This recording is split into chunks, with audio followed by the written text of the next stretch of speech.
আছো? আশা করি সবাই ভালো আছো, সুস্থ আছো। সো স্বাগতম আমাদের প্রথম ওয়ার্কশপ ক্লাসে অর্থনীতির। তোমাদের চাহিদার উপর নির্ভর করে আমরা ক্লাসগুলো নিয়ে আসছি। সো তোমরা অনেকেই বলছিলা যে ভাই আমাদের সমস্যা। সো প্রথম অধ্যায়ের সমস্যা খুব কমই বলছিলাম, বাট আমরা শুরু করলাম প্রথম অধ্যায় দিয়ে। খুব ইজি একটা অধ্যায়। আমাদের যেহেতু এমসিকিউগুলো ভালোভাবে সলভ করতে হবে, আমাদের পুরো টার্গেট কি MCQ plus CQ full marks, ঠিক আছে? সো টার্গেট যেহেতু এমসিকিউ সিকিউ ফুল মার্কস, আমাদের সেভাবেই পড়তে হবে। সো আমরা এই জন্য প্রথম অধ্যায় থেকে শুরু করছি। আমরা আজকে প্রথম অধ্যায় দ্বিতীয় অধ্যায় পড়বো। যাদের প্রথম অধ্যায়ে কোনো সমস্যা অথবা দ্বিতীয় অধ্যায়ে কোনো সমস্যা আছে তারা অবশ্যই ক্লাসটা করবা। যাদের সমস্যা নেই তারাও ক্লাসটা করতে পারো, কারণ রিভিশন হয়ে যাবে। সব কিছু রিভিশনের উপর নির্ভর করতেছে। সো সবাই একটু জলদি যুক্ত হয়ে যাও, ফ্রেন্ডদেরকে মেনশন করে দাও। আমার কথা ক্লিয়ার শোনা যাচ্ছে কিনা, বোর্ড তোমরা দেখতে পারতেছো কিনা, সব এভরিথিং ওকে আছে কিনা এটা একটু জানাবা, ঠিক আছে? সো জলদি কমেন্ট করো, জলদি কমেন্ট করো।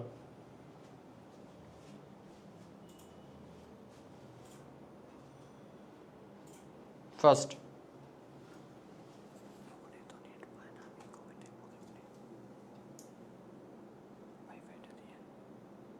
আচ্ছা, সবাই একটু জলদি যুক্ত হও, ফ্রেন্ডদেরকে মেনশন করে দাও, ফ্রেন্ডদেরকে মেনশন করে দাও,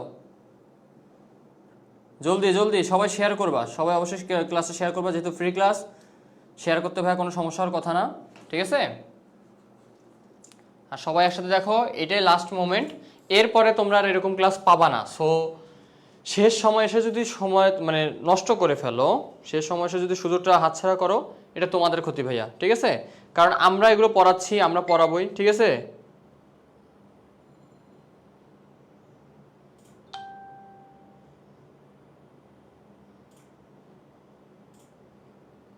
জলদি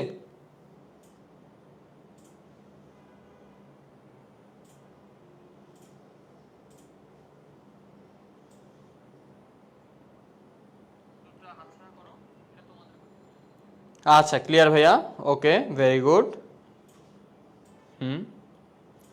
আচ্ছা, একটু সবাই একটু শেয়ার করে দেই, ক্লাসটা শেয়ার করে দেই, ফ্রেন্ডদেরকে মেনশন করে দেই, জলদি জলদি জলদি জলদি। ওকে, সো আমরা প্রথমে দেখবো আমাদের অর্থনীতি প্রথম অধ্যায়, যে অধ্যায় আমরা শুরু করতেছি প্রত্যেকবার। সো এই অধ্যায়টা আমরা একটু ফাস্ট পড়ে ফেলি, কারণ আমরা পরবর্তী অধ্যায়ে গিয়ে চিত্র বিশ্লেষণ করবো। সো সেখানে আমাদের বেশি সময় লাগবে, ঠিক আছে?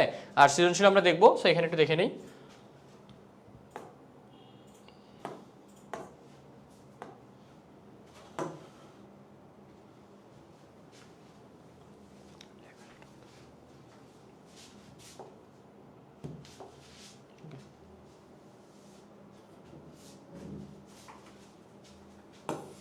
আচ্ছা,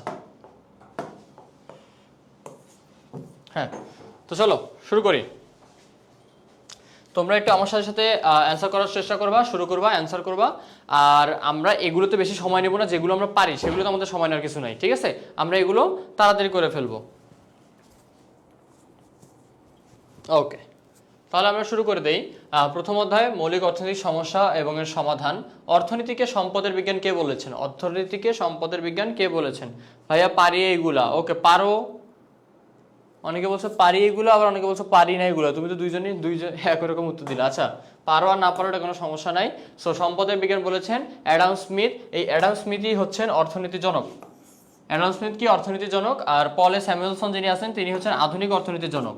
তিনি কি আধুনিক অর্থনীতির জনক। ওকে, আধুনিক অর্থনীতির জনক, আর ইনি হচ্ছেন অর্থনীতির জনক, ঠিক আছে? অর্থনীতির জনক, ঠিক আছে?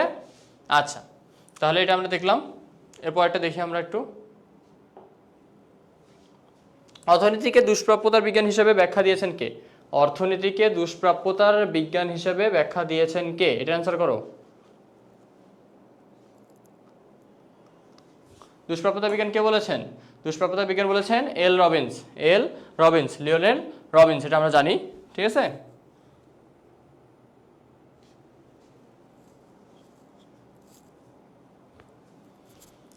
ওকে, তারপর একটা আধুনিক অর্থনীতির জনক কাকে বলা হয়? এটা এখনই দেখলাম, আমাদের পল এ স্যামুয়েলসনকে বলা হয়ে থাকে। এরপরে প্রত্যেক সমাজের মৌলিক অর্থনৈতিক সমস্যা তিনটি, মতামতটি কার? এই প্রশ্নের অ্যান্সারটা গুরুত্বপূর্ণ, এটা আমরা দেখে নেই। এখানে বলছে কি প্রত্যেক সমাজের মৌলিক অর্থনৈতিক সমস্যা হচ্ছে তিনটি। এটা মতবাদটা কার? এটা হচ্ছে Paul A Samuelson. Paul A Samuelson, P A লেখা আছে তো পল এ স্যামুয়েলসন।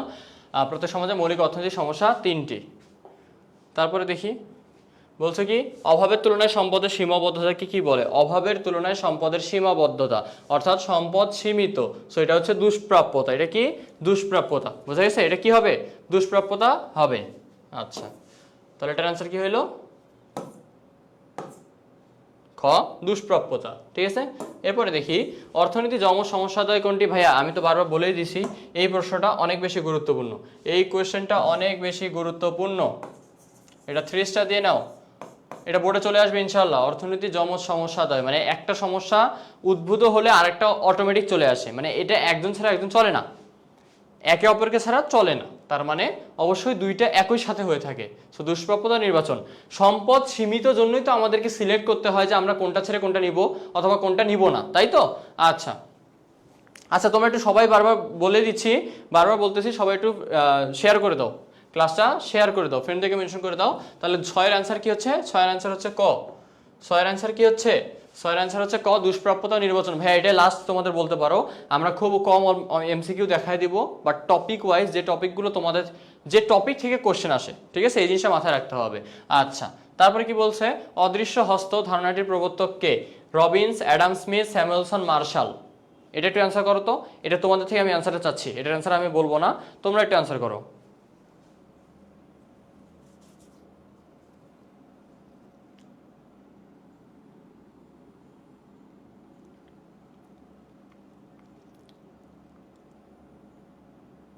করো, জলদি অ্যান্সার করো। হ্যাঁ, আমাতুল্লাহ রিশা বলছে 6 এর এ। আচ্ছা, আমরা 7 অ্যান্সার করতেছি, আমরা 7-এ আছি।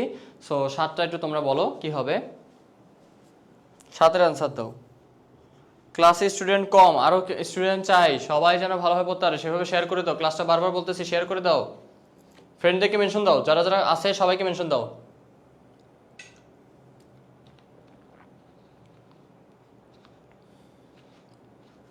ওদেরকে ঘাত ধরে নিয়ে আসো, বলো এই ক্লাস করতে আয়। তাহলে কি হবে? 7-এর অ্যান্সার কি হবে? ভাই এইভাবে সকল অধ্যায়ের ক্লাস নেবেন, তোমরা চাইলে নিব, তোমরা না চাইলে নেব না, কারণ ওয়ার্কশপ ক্লাসটা টোটালি তোমাদের ডিমান্ডের উপর নির্ভর করতেছে। তোমরা যদি বলো যে ভাইয়া ক্লাস নেন, আমাদের সবগুলো সাবজেক্ট লাগবে, হ্যাঁ এবার যে ক্লাসগুলো নিচ্ছি একদম একদম চিত্র সহকারে বুঝাই দেওয়া হবে, মানে সিকিউ আকারে সলভ করে দেওয়া হবে, সেটা মাথায় রাখিও। তো অদৃশ্য হস্তের তোমার অ্যান্সার কি হচ্ছে? Adam Smith. ঠিক আছে, এই কোয়েশ্চেনটা অনেক বেশি ইম্পর্টেন্ট। অদৃশ্য ইনভিজিবল হ্যান্ড, ইনভিজিবল হ্যান্ড ধারণাটির প্রবর্তক কে? তো এটা অ্যান্সার কি হবে? অ্যাডাম স্মিথ, অর্থাৎ অর্থনীতির জনক যিনি, তিনি এটার কি প্রবর্তক। ওকে, আচ্ছা 7-এর পরে অ্যান্সারটা দেখি। ধনতান্ত্রিক অর্থনীতিতে উৎপাদনের মূল লক্ষ্য কি? এখন প্রথম অধ্যায় থেকে ভাইয়া 2টা টপিক আছে, এক হচ্ছে পিপিসি আর এক হচ্ছে কি অর্থ ব্যবস্থা। এই 2 টপিক পড়লে তোমার সকল এমসিকিউ সকল সিকিউ হয়ে যাবে, অর্থাৎ এই অধ্যায় থেকে 13 থেকে 14 মার্ক যেটা আসে সেটা তোমরা হুবহু কমন পাবা। সো 13 থেকে 14 মার্কই তোলা সম্ভব, এখানে খুবই সহজ। তাহলে এখানে বলছে কি দেখো, ধনতান্ত্রিক অর্থনীতি তে উৎপাদনের মূল লক্ষ্য কি, অর্থাৎ ধনতান্ত্রিক অর্থব্যবস্থার কথা বলছে। সো ধনতান্ত্রিক অর্থব্যবস্থার কথা যখন বলছে তখন আমার বুঝতে হবে এটা অর্থব্যবস্থা থেকে রিলেটেড, মানে ধনতান্ত্রিক, সমাজতান্ত্রিক, মিশ্র আর ইসলামী এগুলো থেকে আসছে। সো এগুলো ভালোভাবে পড়ে ফেলতে হবে। তো এখানে বলছে কি অর্থনৈতিক উৎপাদনের মূল লক্ষ্য কি? চাহিদা নিয়ন্ত্রণ, সুষম উন্নয়ন, মুনাফা সর্বোচ্চকরণ, শ্রমিক স্বার্থ রক্ষা। এখন তোমাকে মাথায় রাখতে হবে ধনতন্ত্র কিন্তু এটা অপর নাম পুঁজিবাদী, অর্থাৎ এইখানে তোমার মুনাফা সর্বোচ্চকরণ করা হয়ে থাকে। তাদের টার্গেটই থাকে কিভাবে লাভ করবে বেশি, মানে মানুষজনের সেবা করতে আসে নাই, তারা কি করতে আসছে? লাভ করতে আসছে। তাহলে এর আনসার কি হবে? মুনাফা সর্বোচ্চকরণ। কি বলছো? সবগুলো সিকিউর টাইপ দেখিয়ে দিন প্লিজ। হ্যাঁ, এটা তোমাদের উপর নির্ভর করতেছে, তোমাদের রেসপন্সের উপর নির্ভর করতেছে। আমি বারবার বলি ভাইয়া, আমার কথা ক্লিয়ার কাট কথা ভাইয়া, আমি সোজা কথা বলতে আসছি। আমি তোমাদের এখানে ফ্রি সার্ভিস বলতে কি, হ্যাঁ আমরা ক্লাসগুলো তোমাদের কি ফ্রি ক্লাস নিচ্ছি না, বাট ফ্রি নেওয়ার কি, ফ্রি নেওয়ার উদ্দেশ্যটা কি? এটা হচ্ছে আমাদের এঙ্গেজমেন্ট বাড়ানো, সোজা বাংলা কথা। তোমাদের ডিমান্ডের উপর নির্ভর করবে, তোমাদের ডিমান্ড যদি থাকে বেশি আমরা সাপ্লাই দিব বেশি, তোমাদের ডিমান্ড কম থাকলে আমরা সাপ্লাই দিব কম, সোজা কথা। ঠিক আছে, সো এই জিনিসটা তোমাকে মাথায় রাখতে হবে। এখানে ভাইয়া ফ্রি বলে কিছুই নেই, সোজা বাংলা কথা বলি, ফ্রি বলে কিছু নেই। এটা আমরা ফ্রি ক্লাস নিচ্ছি, হ্যাঁ শিক্ষা একটা সেবামূলক পেশা। সো শিক্ষায় আমরা অবশ্যই সেবা দিয়ে থাকতেছি, আমরা তোমাদের ভালো অবশ্যই চাই, অবশ্যই চাই, সাথে আমাদের নিজেদেরও ভালো চাই। সো আমরা যে ক্লাসটা নিচ্ছি এই আর্টস এডুকেশন পেজটা, এইটা আমরা তোমাদের একমাত্র মানে তোমরা বলতে পারো মানবিক রিলেটেড, অর্থাৎ হিউম্যানিটিজে যে সাবজেক্টগুলো আছে বাংলা ইংলিশ আইসিটি বাদে, economics, civics, geography, Islamic studies, Islamic history and culture, যে ধরনের সাবজেক্টগুলো থাকে, তারপর সোশিওলজি, সোশ্যাল ওয়ার্ক, সো এই সকল সাবজেক্টগুলো আমরা এই পেজে তোমাদের, এই পেজ থেকে তোমাদের একটা সার্ভিস দিয়ে থাকবো আমরা। সো এই জন্য আমাদের টার্গেট কি এই পেজটাকে গ্রো করানো, ঠিক আছে? সো এটা কিভাবে হবে তোমাদের এঙ্গেজমেন্টের উপরে নির্ভর করবে। এই জন্য বারবার বলতেছি ভাই ক্লাসটা শেয়ার করে দাও আর ফ্রেন্ডদেরকে মেনশন করে দাও। তোমরা যখন বেশি বেশি ক্লাস করবা, তোমরা যখন বেশি বেশি কমেন্ট করবা, রেসপন্স করবা, তখন আমাদের পেজটা রিচ পাবে। ওকে, সো এটা হচ্ছে আমাদের টার্গেট। হ্যাঁ, আর এই ক্লাসগুলো নেওয়াতে অবশ্যই তোমাদের উপকার আছে, এখানে তোমাদের সময় নষ্ট করতে আমরা নিয়ে আসি নাই। তোমাদেরকে এখানে আমরা ব্যবহার করতেছি বিষয়টা এরকম না, বিষয়টা হচ্ছে কোনো কিছুই ফ্রি না, এটাই বলতে চাচ্ছি। আমি অর্থনীতি পড়াচ্ছি, আমাকে সেইভাবে বুঝাই দিতে হবে তোমাকে, কখনোই কোনো কিছু ফ্রি হয় না। আমি মানব সেবা করতে আসি নাই, ঠিক আছে? এখানে আমি মানব সেবা করতেছি না। মানব সেবার একটা কি উদ্দেশ্য থাকে যে হ্যাঁ পরকালে আমি সেটার একটা ফিডব্যাক পাবো, ঠিক আছে? তার মানে কোনো কিছুই ফ্রি না। ওকে, আমি কথা বুঝাতে পারছি? ক্লিয়ার তো? আচ্ছা, তো দেখো স্বয়ংক্রিয় মূল্য ব্যবস্থা কোন অর্থনীতির প্রধান বৈশিষ্ট্য? স্বয়ংক্রিয় দাম ব্যবস্থা অথবা মূল্য ব্যবস্থা সেম কথা। সো স্বয়ংক্রিয় দাম ব্যবস্থা অথবা মূল্য ব্যবস্থা কি বলছে? কোন অর্থনীতির প্রধান বৈশিষ্ট্য? সমাজতান্ত্রিক, পুঁজিবাদী, ইসলামী, মিশ্র। সো ইসলামী তো হওয়ার কথা না, মিশ্র হওয়ার কথা না, নাকি মিশ্র হওয়ার কথা? মিশ্র হইতে পারে, পুঁজিবাদী অথবা সমাজতান্ত্রিক, কোনটা হইতে পারে? পুঁজিবাদী, ঠিক আছে? সো মিশ্রের মধ্যে স্বয়ংক্রিয় দাম ব্যবস্থাটা বিদ্যমান, বাট স্বয়ংক্রিয় তোমার যেখানে বলছে কি মূল্য ব্যবস্থা অথবা দাম ব্যবস্থা কোন অর্থনীতির প্রধান বৈশিষ্ট্য? প্রধান বৈশিষ্ট্য হচ্ছে স্বয়ংক্রিয় দাম ব্যবস্থা বলছে, এটা হচ্ছে পুঁজিবাদী অর্থনীতিতে, পুঁজিবাদী অর্থনীতিতে, ঠিক আছে? ঠিক আছে, আচ্ছা আচ্ছা, এরপর বা কি পুঁজিবাদী অর্থব্যবস্থা বাংলাদেশে কোন ধরনের অর্থব্যবস্থা বিদ্যমান? এটা মুখস্থ, এটা মিশ্র, এটা তোমার কয়ে আসে চলে আসে, ক খয়ে চলে আসে, মানে ক্ষয়ে আসে না কয়ে আসে। র্যাগনার ফ্রিশ অর্থনীতিকে কয় ভাগে ভাগ করেন? এটা একটু তোমাদের থেকে আনসার চাচ্ছি, এটা তোমাদের আসার মতো কোয়েশ্চেন, ঠিক আছে? এটা তোমাদের আসার মতো। র্যাগনার ফ্রিশ অর্থনীতিকে কয় ভাগে ভাগ করেন? র্যাগনার ফ্রিশ অর্থনীতিকে কয় ভাগে ভাগ করেন? অ্যান্সার দাও, অ্যান্সার দাও, ফার্স্ট অ্যান্সার দাও।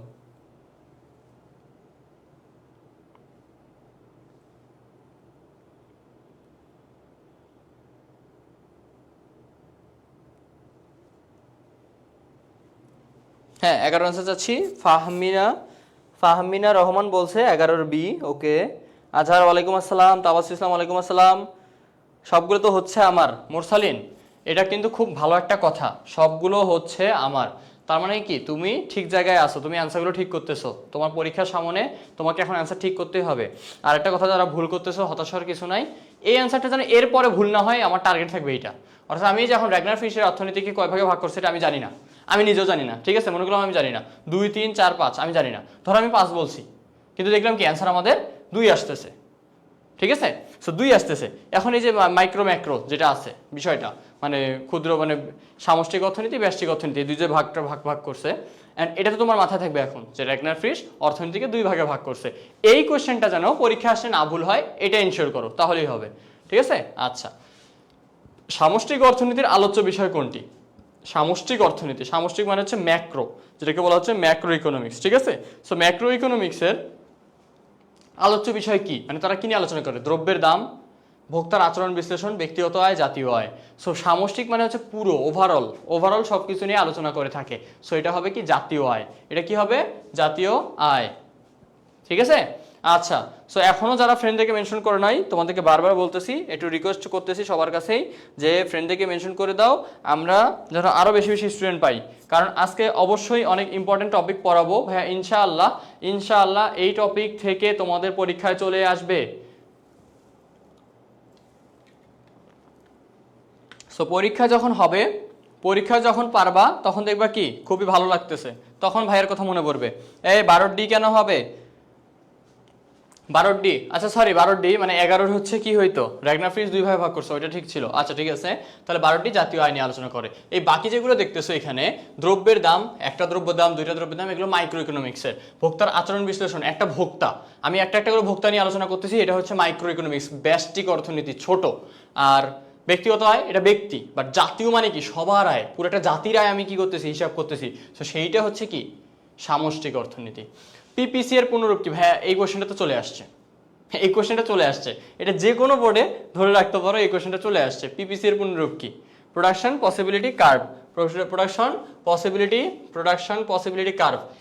এই প্রশ্নটা যদি ভাই কেউ তোমাদের মধ্যে কেউ ভুল করো, আমি তার উপর অভিশাপ দিলাম, তার উপর ঠাড়া পড়বে, আল্লাহ যেন তার উপর ঠাড়া ফেলায়। মানে এই প্রশ্নটা যদি ভুল হয়, তোমার পড়াশোনা করার দরকার নেই, তোমার বেঁচে থাকারই দরকার নেই, অর্থনীতি পড়িও না, বাদ দিও, ঠিক আছে? আচ্ছা এখন বলতে হচ্ছে রাগ করলা, রাগ করলা, রাগ করিও না, ঠিক আছে, ভালো কথা বলছি, ওকে। আচ্ছা, তো পিপিসি এর পুনরূপ কি? পিপিসি এর পুনরূপ হচ্ছে প্রোডাকশন পসিবিলিটি কার্ভ, ঠিক আছে? আচ্ছা, the general theory of employment, interest and money, বইটি লেখক কি? এই কোশ্চেনটা তোমাদের জন্য একটু একটু আনকমন, আমি এটার অ্যান্সার তোমাদেরকে দেখাই দিচ্ছি। তো এটার অ্যান্সারটা কি হবে? J M Keynes. কি হবে? কেইন্স, এটা একটু মাথায় রাখিও। The general theory of employment, uncommon মানে বইয়েই আছে, বইয়ে আছে, বাট আমরা পড়ি না।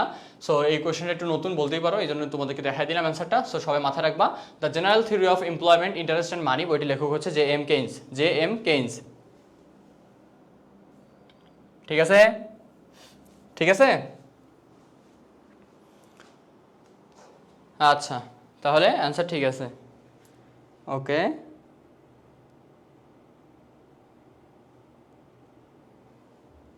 হ্যাঁ, কেউ রাগ করিও না, আবার রাগ করিও না। আচ্ছা, অর্থনীতির প্রধান সমস্যা হলো, অর্থনীতির প্রধান সমস্যা কি? অর্থনীতির প্রধান সমস্যা অসীম অভাব, ঠিক আছে, নির্বাচন, এটাও একটা সমস্যা, দুষ্প্রাপ্য সম্পদ, এটাও একটা সমস্যা, মানে তিনটেই সমস্যা। সো এই রিলেটেড কোয়েশ্চেন থাকে। ভাইয়া অর্থনীতিতে খুবই সহজ কোয়েশ্চেন আসে, খুবই সহজ কোয়েশ্চেন আসে, প্রথম অধ্যায় তো সবই সহজ, তো এটা আমাদের না পারার কিছু নেই। তাহলে এটার অ্যান্সার কি হবে? ঘ, 1 2 3। তারপরে বলছে কি, নিচের চিত্রটি লক্ষ্য করো, 16 এবং 17 নং প্রশ্নের উত্তর দাও। সো চিত্রে বলছে কি, এই বরাবর ওয়াই দ্রব্য, এই বরাবর এক্স দ্রব্য, এটা একটা বি, এটা পি। এখানে বলছে কি, এখন যদি সমাজে শুধু এক্স দ্রব্যের প্রয়োজন হয়, শুধুমাত্র এক্স দ্রব্য, সো এক্স দ্রব্য হইলে আমি এই বরাবর কি করব? আমার উৎপাদনটা যাবে কোন দিকে? এই 0 আর বি বরাবর, তাই তো? 0 আর বি বরাবর যাবে না, এই বরাবর যাবে। সো এই বরাবর যদি যায়, তবে উদ্দীপকের কোন বিন্দুতে আমি উৎপাদনের সিদ্ধান্ত গ্রহণ করব? সো চিত্রটা আছে এইরকম, বলছে 0 বি, এখানে হচ্ছে আর কি এক্স দ্রব্য, এটা একটা পরিমাণ দিছে বি, আর এখানে বলছে ওয়াই দ্রব্য, আর এখানে এভাবে দিয়ে বলছে যে, আচ্ছা ধরো এটা বি, এখানে পি, এটা আর, এটা এম। তাহলে আমার যদি বলছে এক্স দ্রব্যটার প্রয়োজন হয়ে থাকে, তাহলে আমি এই বরাবর বি বরাবর উৎপাদন করব। তাহলে আমার কি, যদি সমাজে শুধু এক্স দ্রব্যের প্রয়োজন হয়, তবে আমি বি বরাবর উৎপাদন করব। যদি ওয়াই দ্রব্য উৎপাদন হয়, ধরো আমি এখানে বিন্দু ধরে নিলাম এ, তখন আমি এ বরাবর উৎপাদন করতাম। যদি দুইটাই দরকার ছিল তার উপর নির্ভর করে, অর্থাৎ আমার চাহিদার উপর নির্ভর করতেছে আমি কোন দ্রব্যটা কতটুকু উৎপাদন করব। আমার যদি শুধুই বি দ্রব্যের চাহিদা, এক্স দ্রব্যের চাহিদা হয়ে থাকে, তাহলে আমি 0 থেকে বি এইটুকু জায়গায় কি করব? উৎপাদন করব, মানে শুধুমাত্র আমি এক্স দ্রব্য উৎপাদন করব, ঠিক আছে? মারিয়া, ইকোনমিক্স ওয়ার্কশপ ক্লাস আজকে থেকেই শুরু হয়েছে, আজকে থেকে শুরু হয়েছে। সো মাথায় রাখিও, এগুলো খুব ভালোভাবে করতে হবে, ঠিক আছে? আমরা ঈদের পরে এগুলো নিয়ে আরো বেশি চাপ নিয়ে মানে ক্লাস করবো, ঠিক খুব ভালোভাবে করবো, ঠিক আছে? ওয়ার্কশপ ক্লাসগুলো ঈদের পর আরো জমে যাবে, সো তোমরা সেই হিসাবে প্রিপারেশনটা নিয়ে রাখো। ভাইয়া তাড়াতাড়ি পড়াবো, তো তাড়াতাড়ি পড়াবো, একটু তাড়াতাড়ি পড়ার মধ্যে ফ্লোটা তুলতে দাও, ফ্লোটা আসুক, কারণ স্টুডেন্ট তোমরা না আসলে পরে তোমরাই বলবা কি ভাইয়া বুঝতেছি না। আচ্ছা, উদ্দীপকের ইউ বিন্দু কি নির্দেশ করে? উদ্দীপকের ইউ বিন্দু রেখার ভেতরে, ঠিক আছে? উদ্দীপকের ইউ বিন্দু রেখার অভ্যন্তরে, ধরো এই যে এখানে তোমার এখানে যেটা বলছে, আমরা এমটাকে ইউ ধরে নিতে পারি। সো রেখার অভ্যন্তরে, রেখার অভ্যন্তরে কি নির্দেশ করে সেটা বলছে। সো দক্ষ উৎপাদন উপকরণের অপূর্ণ ব্যবহার, এটা হতে পারে। সো চিত্রটা ধরো এরকম আছে, আমি এটার কথা বলতেছি, ধরো এরকম যে পিপিসিটা আছে, এই বিন্দুটার কথা বলছে ইউ। তাহলে কি হবে? ব্যয় মূলধনের দক্ষ ব্যবহার, দক্ষ ব্যবহার তো হয় নাই। উপকরণের অপূর্ণ ব্যবহার ও স্বল্প উৎপাদন, হ্যাঁ স্বল্প উৎপাদন হয়েছে, দক্ষ উৎপাদন হয় নাই, সো এটাও হবে না। পূর্ণ নিয়োগ তো হয় নাই, তাহলে এটাও ভুল, অর্থাৎ গ নম্বরটাই অ্যান্সার হওয়ার মতো, ঠিক আছে? তো আমরা ফার্স্ট অধ্যায়টা একটু ফাস্ট করবো, ওকে? তাহলে এটা গ। তারপর বলছে কি, আচ্ছা লাস্ট আর দুইটা এমসিকিউ আছে, 18 আর 19, 18 19 20 আছে। শাহিন সাহেব পরিবারের প্রধান, টাকার অভাবের কারণে অনেক সময় তাকে না খেয়ে থাকতে হয়। বর্তমানে তার শরীরে বিভিন্ন রোগব্যাধি বাসা বাঁধতে শুরু করেছে। অর্থনৈতিক দৃষ্টিকোণ থেকে শাহিনের খাবারের চাহিদাকে কি বলা হয়? যেহেতু পাচ্ছে না, তাহলে এটা অবশ্যই কি, তার জন্য অভাব। তার চাহিদা আছে বাট সে পাচ্ছে না, এটা তাহলে তার অভাব। নিচে উদ্দীপকটি পড়ো এবং 1920 নং প্রশ্নের উত্তর দাও। এ দেশের উৎপাদন ব্যবস্থায় সরকারি ও ব্যক্তি খাতের উপস্থিতি স্বীকৃত, দুইটাই আছে। তাহলে কি হবে? এ দেশ কোন ধরনের অর্থব্যবস্থা বিদ্যমান? এটা আমরা বলতে পারি মিশ্র। এটা আমরা বলতে পারি কি? এটা আমরা বলতে পারি মিশ্র, কারণ তোমার দুইটাই আছে। তোমার এই যে উৎপাদন ব্যবস্থা সরকারি ও ব্যক্তি খাতের দুইটারই কি উপস্থিতি যেহেতু আছে তার এটা মিশ্র। এখন বলছে কি এ দেশে জাতীয় আয়ের সুষম বন্টন নিশ্চিত হয়, জাতীয় আয়ের সুষম বন্টন নিশ্চিত হয়, চাহিদা যোগানের ভিত্তিতে দ্রব্যমূল্য নির্ধারিত হয়, জরুরি প্রয়োজনে সরকার দাম নিয়ন্ত্রণ করে। হ্যাঁ ঠিকই আছে, অ্যান্সারগুলো ঠিক আছে না? এটা একটু অ্যান্সার দাও, অ্যান্সার দাও, ফার্স্ট অ্যান্সার দাও, ফার্স্ট অ্যান্সার করো।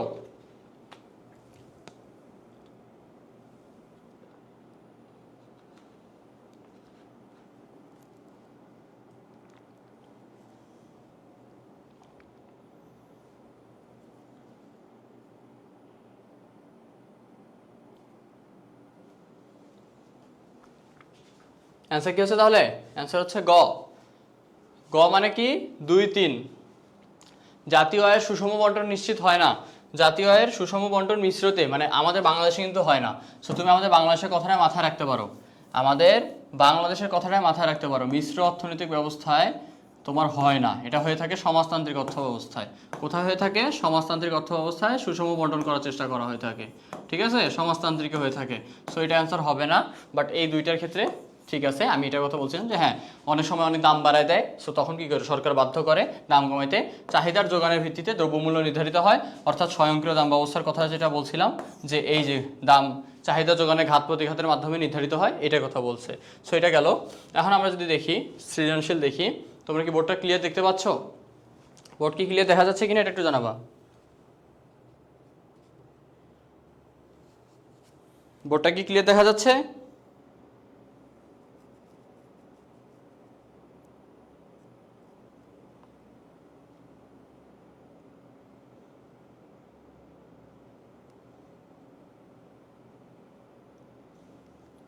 আচ্ছা দেখা যাচ্ছে, আচ্ছা থ্যাংক ইউ।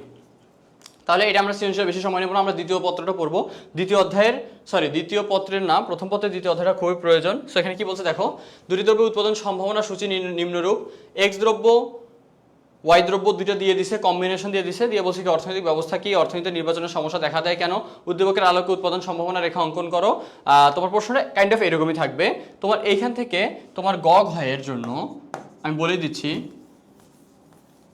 গ ঘয়ের জন্য, আচ্ছা গ আর ঘ, এখানে তোমাদের আসার মতো কোশ্চেন হচ্ছে গয়ে আসবে পিপিসি, ঘয়ে আসবে অর্থ ব্যবস্থা, ঠিক আছে, অর্থ ব্যবস্থা। কোনো বোর্ডে তোমার হচ্ছে অর্থ ব্যবস্থা থেকে দেয় না, পিপিসি থেকে দুইটা দিয়ে দেয়। যেমন এখানে বলছে কি উদ্দীপক আলোকে উৎপাদন সম্ভাবনা রেখা অঙ্কন করো, অর্থাৎ পিপিসি দেওয়া আছে। এরপর আবার বলছে কি উদ্দীপকে 20 একক এক্স দ্রব্যের সাথে, এটার সাথে 30 একক ওয়াই দ্রব্যকে উৎপাদন করা পসিবল কিনা, উৎপাদন সম্ভাব্যতা মানে কি পসিবিলিটি আছে কিনা, সম্ভাবনা কি আছে, উৎপাদন করা কি সম্ভব কিনা, এটা তুমি এখন কি করবা যৌক্তিকতা বিশ্লেষণ করো। সো সেখানে তোমরা কি করবা আমি এখানে বলে দিচ্ছি, এগুলো তেমন কোনো কঠিন কিছু না, ঠিক আছে। সো প্রথম বলছি কি অর্থনৈতিক ব্যবস্থা কি। অর্থনৈতিক ব্যবস্থা হচ্ছে যে প্রাতিষ্ঠানিক কাঠামো দ্বারা মানুষের অর্থনৈতিক কার্যাবলী পরিচালিত ও নিয়ন্ত্রিত হয় তাকে অর্থনৈতিক ব্যবস্থা বলে, ঠিক আছে। অর্থনৈতিক ব্যবস্থা কি, যে প্রাতিষ্ঠানিক কাঠামো দ্বারা মানুষের অর্থনৈতিক কার্যাবলী পরিচালিত ও নিয়ন্ত্রিত হয় তাকে অর্থনৈতিক ব্যবস্থা বলে। অর্থনীতিতে নির্বাচনের সমস্যা দেখা দেয় কেন? অর্থনীতিতে নির্বাচনের সমস্যা দেখা দেয় কারণ হচ্ছে আমাদের সম্পদ সীমিত। সো এই কথাটা তোমাকে এখানে কি বিস্তারিত আকারে বলতে হবে। সো বলছে কি অর্থনীতিতে এই যে অসীম অভাব ও সীমিত সম্পদের জন্য, আমার অভাব অসীম আর সম্পদ সীমিত, এই কথাটা আমরা অনেকবার পড়ছি। সো এটা আমাদের কাছে নতুন কিছু না। অর্থনীতিতে অসীম অভাব ও সীমিত সম্পদের জন্য নির্বাচন সমস্যা দেখা দেয়। মানুষের অভাব অসীম কিন্তু অভাব পূরণের জন্য প্রয়োজনীয় সম্পদ সীমিত। বোঝা গেছে? এই কথাটা তুমি কি ইলাবোরেট করে বলতেছো, এক লাইনে অ্যান্সার দেওয়া যেত, যেহেতু খ নাম্বার আমাকে 4, 5 অথবা 6 লাইন লিখতে হবে। সৃজনশীলে কিন্তু একটা লেখার নিয়ম আছে, এই জিনিসটা একটু মাথায় রাখবা। তাই অভাবগুলো সম্পদের বিকল্প ব্যবহারের মাধ্যমে পূরণ করা হয়। এক্ষেত্রে গুরুত্বপূর্ণ অভাব ও সম্পদের বিকল্প ব্যবহার কিভাবে ঠিক করা হবে তা নির্বাচন করা প্রয়োজন অথবা করতে হয়, ফলে নির্বাচন সমস্যা উদ্ভব ঘটে, ঠিক আছে। এখন আমার খাবার প্রয়োজন নাকি খাতা কলম প্রয়োজন, এটা আমার অভাবের মাত্রা অথবা অভাবের উপর নির্ভর করতেছে, কোন জিনিসটার প্রয়োজনীয়তা কতটুকু, এই জন্য আমাকে নির্বাচন করতে হয়, ঠিক আছে, বুঝা গেছে? আচ্ছা টাইমটা হচ্ছে আমি একটু দেরিতে তোমাদের মেনশন করে দিয়েছিলাম, এই আর্টস এডুকেশন পেজ থেকে আমি তোমাদের পোস্ট করছিলাম যে হচ্ছে ক্লাসটা হবে, তখন মনে হয় 1:30 বাজে, 1:30 দিকে বলছিলাম। সো দুঃখিত, এখন থেকে এর আগের থেকে আমি ক্লাস নেওয়ার হইলে আমি একদিন আগে থেকে তোমাদের পোস্ট করে জানাই দিব। হ্যাঁ, আর গ্রুপে বলতে আমাদের পেজে পোস্ট করা হয়েছিল, ঠিক আছে। আরেকটা কথা বলি যে পেজে যে এমসিকিউগুলো দেখো, পেজে যে এমসিকিউ, আমি যে তোমাদেরকে অনেক সময় দেখবো কি পেজ থেকে এমসিকিউ গেছে একটা, দুইটা, তিনটা করে। সো আমার মনে হয় আমি 4টা এমসিকিউ তোমাদের দেখাই দিয়েছি এখন পর্যন্ত। অর্থাৎ এই এমসিকিউগুলো যে দেই তোমাদের, এই এমসিকিউগুলোর প্রত্যেকেই এই পেজটাকে ফলো দিয়ে রাখো। তোমরা যখন ক্লাস করতেছো তোমাদের কাছে একটাই কথা, ভাইয়া পেজটা ফলো দিয়ে রাখো। ভাইয়া ফলো না দিলে কি হবে? ফলো না দিলে তোমাদের কিছুই হবে না, আমাদের পেজটা গ্রো করবে না। বাট আমাদের টার্গেট, আমাদের আলটিমেট টার্গেট হচ্ছে ইনশাআল্লাহ আমরা এই আর্টস এডুকেশন পেজ থেকে আমরা একদিন এখান থেকে হাজার হাজার কি ছেলেপেলে এখান থেকে মানবিকে যারা যারা পড়াশোনা করে অনলাইন বেসড, তারা এইখান থেকে একটা বেস্ট সার্ভিস পাক। ঠিক আছে, আমাদের টার্গেটে এটা। সো সেটার লক্ষ্য নিয়ে আমরা কাজ করতেছি। অ্যান্ড তোমরা যদি হেল্পফুল হও তাহলে ভালো, না হলে ভাই আর কিছু করার নেই। এখন কি বলবো তোমাদের, আমরা তো আর তোমাদের সাথে কিছু রাগারাগি করতে পারবো না, তখন তো আবার জিজ্ঞাসা করতে হবে রাগ করলা, সো রাগ করিও না। ঠিক আছে, সো ফলো দিয়ে নিও। আর এমসিকিউ যেগুলো দিচ্ছি ভাইয়া অবশ্যই অ্যান্সার করবা, অবশ্যই অ্যান্সার করবা, কারণ দেখবা ওই এমসিকিউগুলো থেকেও প্রশ্ন চলে আসবে বোর্ডে। ঠিক আছে, সো সেই হিসাবে তোমাদের কিন্তু দেওয়া হচ্ছে এমসিকিউগুলো। সবাই কমেন্ট করবা, কমেন্ট করে একবার করে কমেন্ট করলে কিছু যা আসবে না, বাট মনে থাকবে যে ভাইয়া হ্যাঁ এটা তো ধরছিল। ঠিক আছে, আচ্ছা। তো এখন আমরা গ নাম্বারটা দেখি। উদ্দীপকের আলোকে উৎপাদন সম্ভাবনা রেখা অঙ্কন করো। তোমরা জাস্ট কথাগুলো একটু হালকা পাতলা লিখে ফেলবা। এটা আমাদের কোনো এখন এটা আমাদের টেনশনের কিছু না, আমরা জাস্ট উৎপাদন সম্ভাবনা রেখাটা কীভাবে আঁকবো সেটা দেখাই দিই। সব থেকে বেসিক একটা কোয়েশ্চেন, খুব ইজি একটা কোয়েশ্চেন, বলছে কি এক্স দ্রব্য ওয়াই দ্রব্য। সো আমরা জানি আমরা এই বরাবর ওয়াই দ্রব্য রাখতে পারি অথবা এক্স দ্রব্য রাখতে পারি, এটা নিয়ে কোনো সমস্যা নেই। এখানে এক্স দ্রব্য দেওয়া আছে, ওয়াই দ্রব্য দেওয়া আছে। বলছে কি এক্স দ্রব্য যখন 0, ওয়াই দ্রব্য তখন 60, মানে এখানে 0, এক্স দ্রব্য তখন 0, ওয়াই দ্রব্য তখন 60। তারপর বলছে কি এক্স দ্রব্য 10, তখন হচ্ছে কি 55, 10, 55। আমরা এই জিনিসটাকে কি করব, আমরা একবার এভাবে লিখে দিব, কারণ আমাদের পিপিসি কার্ভটা এরকম হয়, এটা আমরা জানি। পিপিসি কার্ভটা যে এরকম হয়ে থাকে এটা আমরা কিন্তু সবাই জানি। ঠিক আছে, কি বলছো? আচ্ছা ঠিক আছে, সো এখানে 60, তখন 0। এরপরে এক্স দ্রব্য যখন 10, ওয়াই দ্রব্য তখন কত, 55। সো আমরা ধরতেই পারি 55টা এখানে 55, আর এটা হচ্ছে 10। তারপর বলছে কি 20, 30, 40, 50। সো তখন হচ্ছে 55, 40, 20 আর 40। সো এটা ধরো 40, এটা হচ্ছে 20, এটা তো সেভাবে বসায় দিবা, এগুলো কিছুই না। ঠিক আছে, আচ্ছা 20। তারপর কি বলছে 30 আর 30। সো দুইটাই 30, 30, 30, 30, 30, 30। তারপর হচ্ছে 40, 15, দেখতে পারি 40, এখানে 15, তারপরে হচ্ছে 50, 0। সো এটা আমরা ধরতে পারি 50। ঠিক আছে, অর্থাৎ ভাই বলতে পারো যে ভাই এগুলো কি মাপ টাপ নিয়ে কোনো সমস্যা হবে নাকি? না, মাপ নিয়ে কোনো সমস্যা হবে না। এখন তোমরা এগুলো জাস্ট বসাই দিবা শুধুমাত্র A B C D E এভাবে লিখে দিলা, তাহলে হয়ে গেল। সো এই রেডি আমাদের কি পিপিসি কার্ভ। এইটা জাস্ট লিখবা, কথায় লিখবা যে উদ্দীপকে এক্স অক্ষ বরাবর এক্স দ্রব্য, ওয়াই অক্ষ বরাবর ওয়াই দ্রব্য, যখন আমাদের এক্স দ্রব্যের মান এত এত এত, এই কথাটা তুমি যেটা দেখতেছো এই জিনিসটাকে জাস্ট কি কথায় ভাষায় প্রকাশ করে দিবা, তোমার 3 মার্ক শিওর। তোমার এখান থেকে মার্ক কেউ কাটবে না। অর্থনীতিতে এইটাই সুবিধা, ঠিক হইলে মার্ক কাটার কোনো চান্স নেই, তোমাকে ফুল মার্ক দিয়ে দিবে। ঠিক আছে, এখন কথা বলছে কি দেখো তো, উদ্দীপকে 20 একক এক্স দ্রব্যের সাথে 30 একক ওয়াই দ্রব্যের উৎপাদনের সম্ভাব্যতা ও যৌক্তিকতা বিশ্লেষণ করো। ঠিক আছে, সো দেখো এই কথাটা যখন বলছে, এখন আমরা যদি দেখি বলছে কি আমরা এখানে দেখছি কি আচ্ছা এক্স 20 একক, এক্স 20 একক কোথায় এখানে, আর ওয়াই কত, ওয়াই 30 একক। সো ওয়াই এখানে আমরা 40। আচ্ছা এখন কথা মাথায় রাখো, আমাদের এই যে এই বিন্দুটা দরকার, বি বিন্দু। সো আমরা দেখতেছি আমরা এক্স অক্ষ 20 একক উৎপাদন করলে আমরা এটা 40 একক উৎপাদন করতে পারি, কিন্তু এখন তাদের অনুযায়ী কি তোমাকে কম উৎপাদন করতে হবে, 30 একক, মানে তোমার এই বিন্দুতে উৎপাদন করতে হবে। বিন্দু কোনটা? বিন্দুটা তখন হবে এইটা, এই এতটুকু উৎপাদন করতে হবে। কারণ আমার কথা, তুমি কি উৎপাদন করতে পারবা না? এই বিন্দুতে উৎপাদন করতে পারবা না? হ্যাঁ ভাইয়া পারবো, অবশ্যই উৎপাদন করতে পারবো, কিন্তু আমি উৎপাদন করব না। ঠিক আছে, সম্ভাব্যতা যে জিজ্ঞাসা করছে না, উৎপাদনের সম্ভাব্যতা, হ্যাঁ উৎপাদন সম্ভব, তবে এখানে কেউ উৎপাদন করবে না। আমি একজন অর্থনীতিবিদ হিসেবে এখানে উৎপাদন করব না, কারণ আমার টার্গেটই থাকবে, আমার লক্ষ্যই হচ্ছে উৎপাদনের সর্বোচ্চ ব্যবহার নিশ্চিত করা, দ্রব্যের সর্বোচ্চ উৎপাদন করা। ঠিক আছে, অর্থাৎ আমার উৎপাদনটাকে সর্বোচ্চ করতে হবে, মানে ম্যাক্সিমাম অপটিমাম ভ্যালুটা আনতে হবে, ম্যাক্সিমাইজড করতে হবে। সো আমার টার্গেটই থাকে কি এই রেখা বরাবর উৎপাদন করা। আমি যদি এই বিন্দুতে উৎপাদন করি তাহলে আমার দ্রব্য কি হবে, দ্রব্যের অপচয় হবে, আমার নিরক্ষরতা অথবা আমার অদক্ষতার পরিচয় এখানে পাওয়া যাবে। ঠিক আছে, তখন এখানে কি বেকারত্বের তৈরি হবে, বেকারত্বের সৃষ্টি হবে। সো এই জিনিসগুলোকেই জাস্ট কি বর্ণনা করে দিবা। ক্লিয়ার? বর্ণনা করে দিবা। ক্লিয়ার? এটা কি ক্লিয়ার হয়েছে? বলো, এটা যদি ক্লিয়ার হয় তাহলে তো ভালো। আমাদের অর্থনীতির একটা সৃজনশীল শেষ হয়ে গেল, আর একটা সৃজনশীল আছে, এটা আমরা দেখি। এখানে কি বলছে, এ ও বি দুটি ভিন্ন দেশ। এ দেশে, ভাই এখানে আমাদের পড়ানো কিছু নেই, জাস্ট চারটা অর্থনৈতিক ব্যবস্থা যে আছে, এই চারটা অর্থনৈতিক ব্যবস্থা বই থেকে খুব ভালোভাবে পড়বা, এটা অটো ইজি চলে আসবে, পারবা। ঠিক আছে? আচ্ছা, কি বলছে? ওকে ওকে, অর্থনৈতিক ব্যবস্থা কাকে বলে, মিশ্র অর্থনৈতিক ব্যবস্থার দাম কিভাবে নির্ধারিত হয়, এগুলো দেখবো। সো প্রথমে বলছে এ ও বি দুটি ভিন্ন দেশ। এ দেশে সম্পদের ব্যক্তিগত মালিকানা অনুপস্থিত। সম্পদের ব্যক্তিগত মালিকানা নাই, মানে এটা পুঁজিবাদী অর্থ ব্যবস্থা নয়। সো পুঁজিবাদী না হইলে এটা কি হবে, সমাজতান্ত্রিক অথবা নির্দেশমূলক অর্থ ব্যবস্থা, এবং কেন্দ্রীয়ভাবে অর্থনৈতিক কর্মকাণ্ড পরিচালিত হয়। সো আমরা শিওর হয়ে গেলাম, আমাদের উত্তর করা শেষ। যদি আমরা বের করতে পারি তাহলে আমাদের উত্তর করা শেষ। সেটা হচ্ছে আমাদের এ দেশ তাহলে কি অর্থ ব্যবস্থা, এ হচ্ছে সমাজতান্ত্রিক, এ হচ্ছে সমাজতান্ত্রিক। ওকে ভাইয়া, ঠিক আছে, কথা ঠিক আছে? সমাজতান্ত্রিক। একটু সবাই একটু রেসপন্স করো ভাইয়া, ক্লাস করলে কথা মানে কমেন্ট করলে কোনো যায় আসবে না, এখানে তোমাকে চিত্র আঁকাচ্ছি না, যখন চিত্র আঁকাবো বুঝাই দিব তখন তোমরা কি, তখন সেইটাই আঁকিও, তখন আমি নিজেই বলবো। সো একটু সবাই একটু জলদি কমেন্ট করো, বেশি বেশি করে কমেন্ট করো, আমার সাথে সাথে রেসপন্স করো। এভাবে বলছে বি দুটি দেশ। এখন তোমরা বলো তো বিদেশ তাহলে কোনটা হবে, বিদেশের কি হবে, একটু বের করে বলো, এটা বলো কি হবে।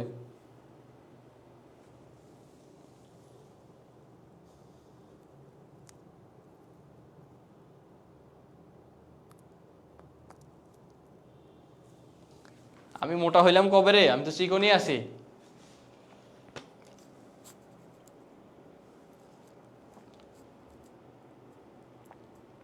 সেকেন্ড পেপার প্রবলেম, সেকেন্ড পেপারের ক্লাস নিয়েন, সবগুলো ক্লাস নিব, আমি বলছি তোমাদের সমস্যার উপর নির্ভর করে ক্লাস নেওয়া হবে।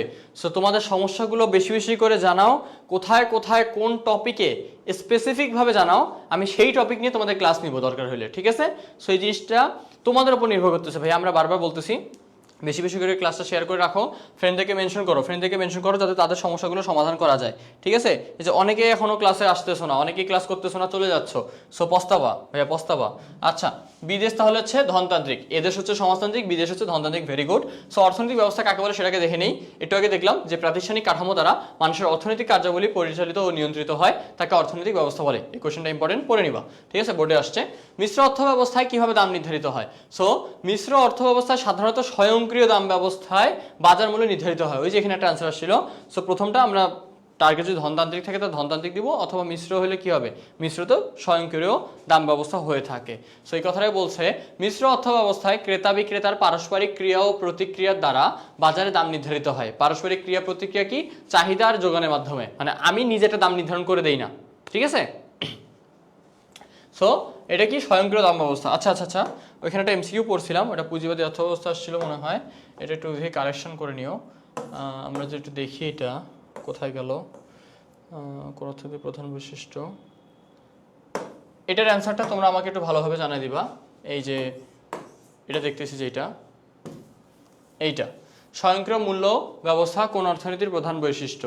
স্বয়ংক্রিয় অর্থ দাম ব্যবস্থা হচ্ছে মিশ্রিত হয়ে থাকে। এখন এটা পুঁজিবাদীতে হয় কিনা এটা তোমাদের কাছে আমার কোয়েশ্চেন থাকলো, এটা একটু অ্যান্সারটা তোমরা আমাকে বের করে দাও, ঠিক আছে? এটা একটু অ্যান্সারটা আমাকে বের করে দাও, ঠিক আছে? আচ্ছা আচ্ছা, তাহলে আমাদের এই অর্থ ব্যবস্থা শেষ, আমরা এটা দেখলাম শেষ।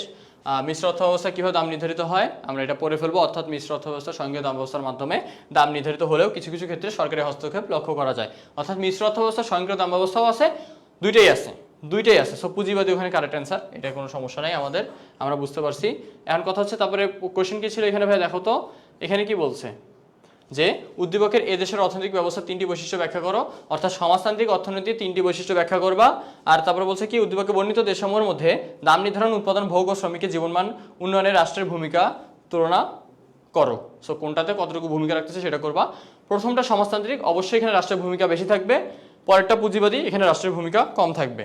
সো এই হচ্ছে আমাদের টপিক, আমাদের প্রথম পত্র শেষ, মানে প্রথম পত্রের প্রথম অধ্যায় শেষ। এখন আমরা দেখব দ্বিতীয় অধ্যায়। আচ্ছা, সো একটু সবাই জলদি যুক্ত হই, এখনো যারা ক্লাসে যুক্ত হও নাই তাদেরকে কানটা ধরে নিয়ে আসো।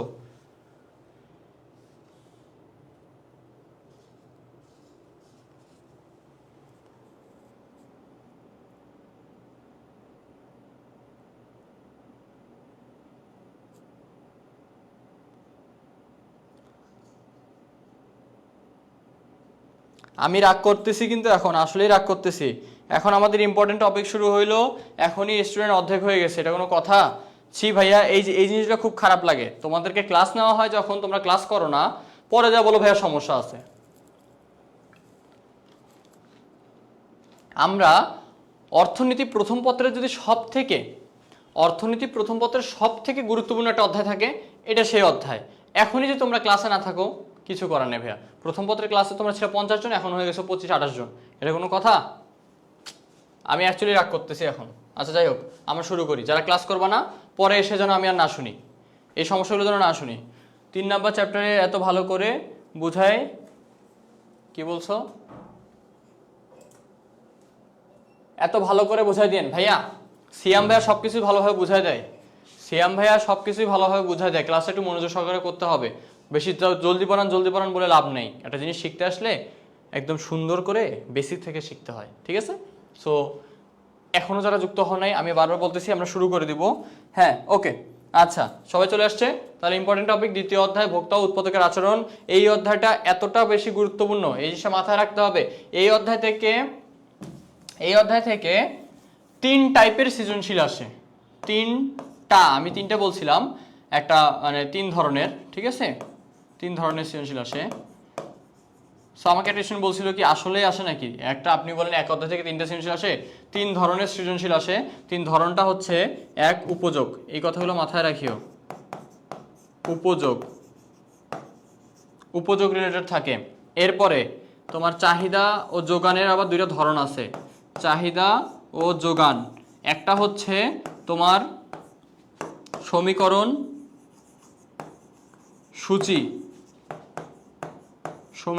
সূচি চিত্র আঁকতে বলে এগুলো। আর একটা হচ্ছে এই চাহিদা যোগান রিলেটেডই তোমাকে ভারসাম্য দাম, যে জিনিসটা কঠিন আমরা জানি না, আমরা অনেকে করি না। ভারসাম্য দাম ও পরিমাণ নির্ণয় করতে বলে, ভারসাম্য দাম ও পরিমাণ। এছাড়াও স্থিতিস্থাপকতা,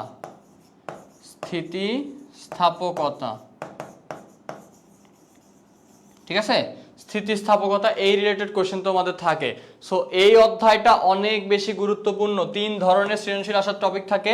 বাট হ্যাঁ, তোমার অধ্যায় একটা বোর্ডে 2টা সৃজনশীল আসে। একটা দুইটা, একটা তো দেখি না, 2টা করে সৃজনশীল দিয়ে দেয়। সো এই অধ্যায়টা আসলেই গুরুত্বপূর্ণ। আমরা ধরে রাখবো একটা তো শিওর মার্কস থাকবেই। সো আমরা ধরে নেব 2টা থাকবে। তো আমার এখানে 20 মার্ক প্লাস এমসিকিউ ধরো 4টা অথবা 3টা, তাহলে কত হয়? 24 মার্ক। ভাই 2-3 অধ্যায় পড়লে পাস করা পসিবল।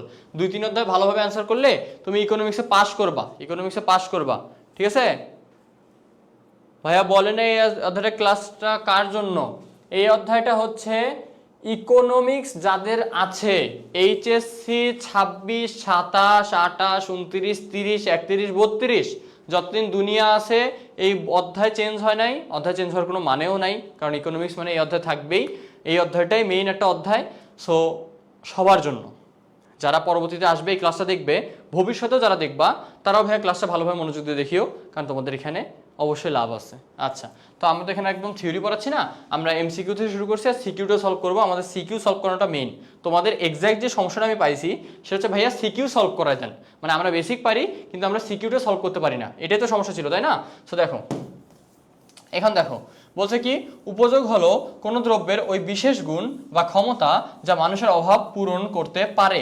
কে বলেছেন? এটা বলছে কে? এটা এখন বলো, কে বলছে?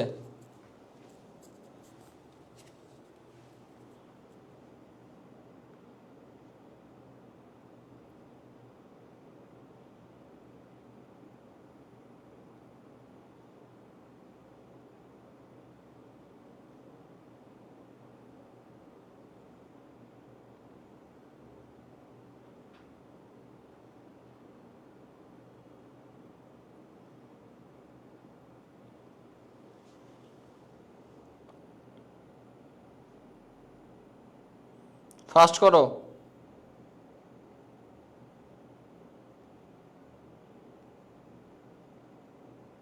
অ্যান্সার করি, আমরা একটু ফাস্ট অ্যান্সার করি।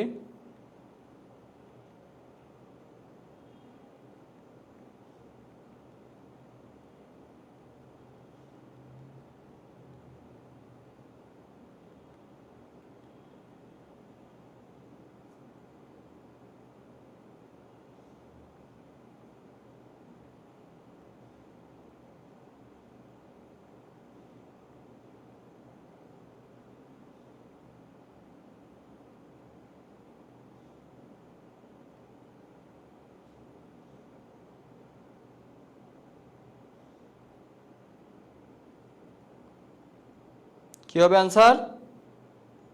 অ্যান্সার কি হবে এটা ফার্স্ট বলো।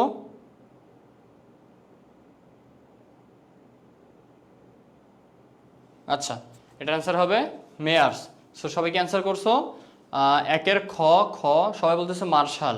সো এটার অ্যান্সার কি হবে? উপযোগ হলো কোনো দ্রব্যের ওই বিশেষ গুণ বা ক্ষমতা যা মানুষের অভাব পূরণ করতে পারে। এটার অ্যান্সার হচ্ছে মেয়ার্স। এটার অ্যান্সার কি? মেয়ার্স। ঠিক আছে, সো এই জিনিসগুলো একটু ভালোভাবে মাথায় রাখিও। কোনো কনফিউশন হলে এগুলো আমাকে অবশ্যই জিজ্ঞাসা করবা, ঠিক আছে?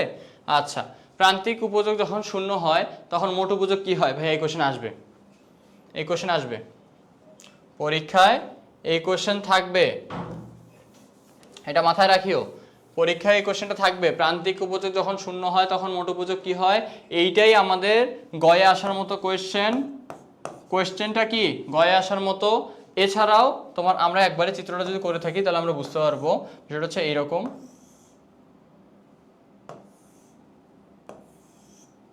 সো বলছে কি টোটাল ইউটিলিটি মোট উপযোগ যখন বলছে কি প্রান্তিক উপযোগ শূন্য হয়, তার মানে মার্জিনাল ইউটিলিটি এইটা। সো মার্জিনাল ইউটিলিটি শূন্য, এটা মার্জিনাল ইউটিলিটি শূন্য মানে হচ্ছে টোটাল ইউটিলিটি সর্বোচ্চ। সো এটা আমরা ভালো করেই জানি, এটা আমরা অনেকবার পড়ছি। সো যারা নতুন আসো অর্থাৎ এখনো এইচএসসি 26 না, তারা হয়তো একটু বুঝতে অসুবিধা হবে ভাইয়া, বাট তোমরা কোর্সের ক্লাসগুলো করে নিবা তাহলে বুঝতে পারবা। তাহলে এটা হবে কি সর্বোচ্চ। আর এইটা উপযোগ রিলেটেড সব থেকে ইম্পর্টেন্ট একটা এমসিকিউ। এই এমসিকিউ থাকবেই থাকবে, মাস্ট।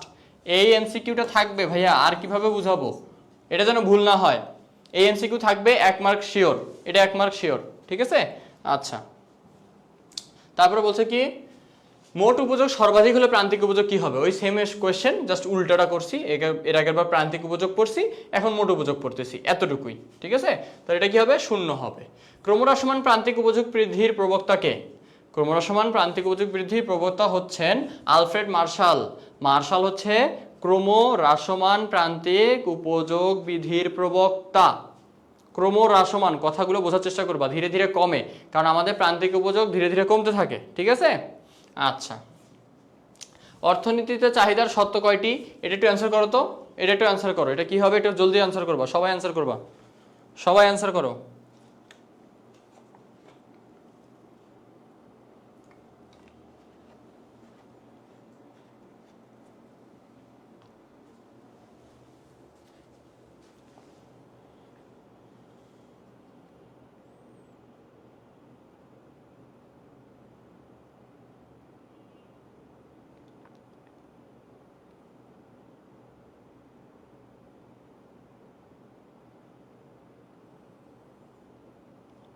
কত চাহিদা কি হবে?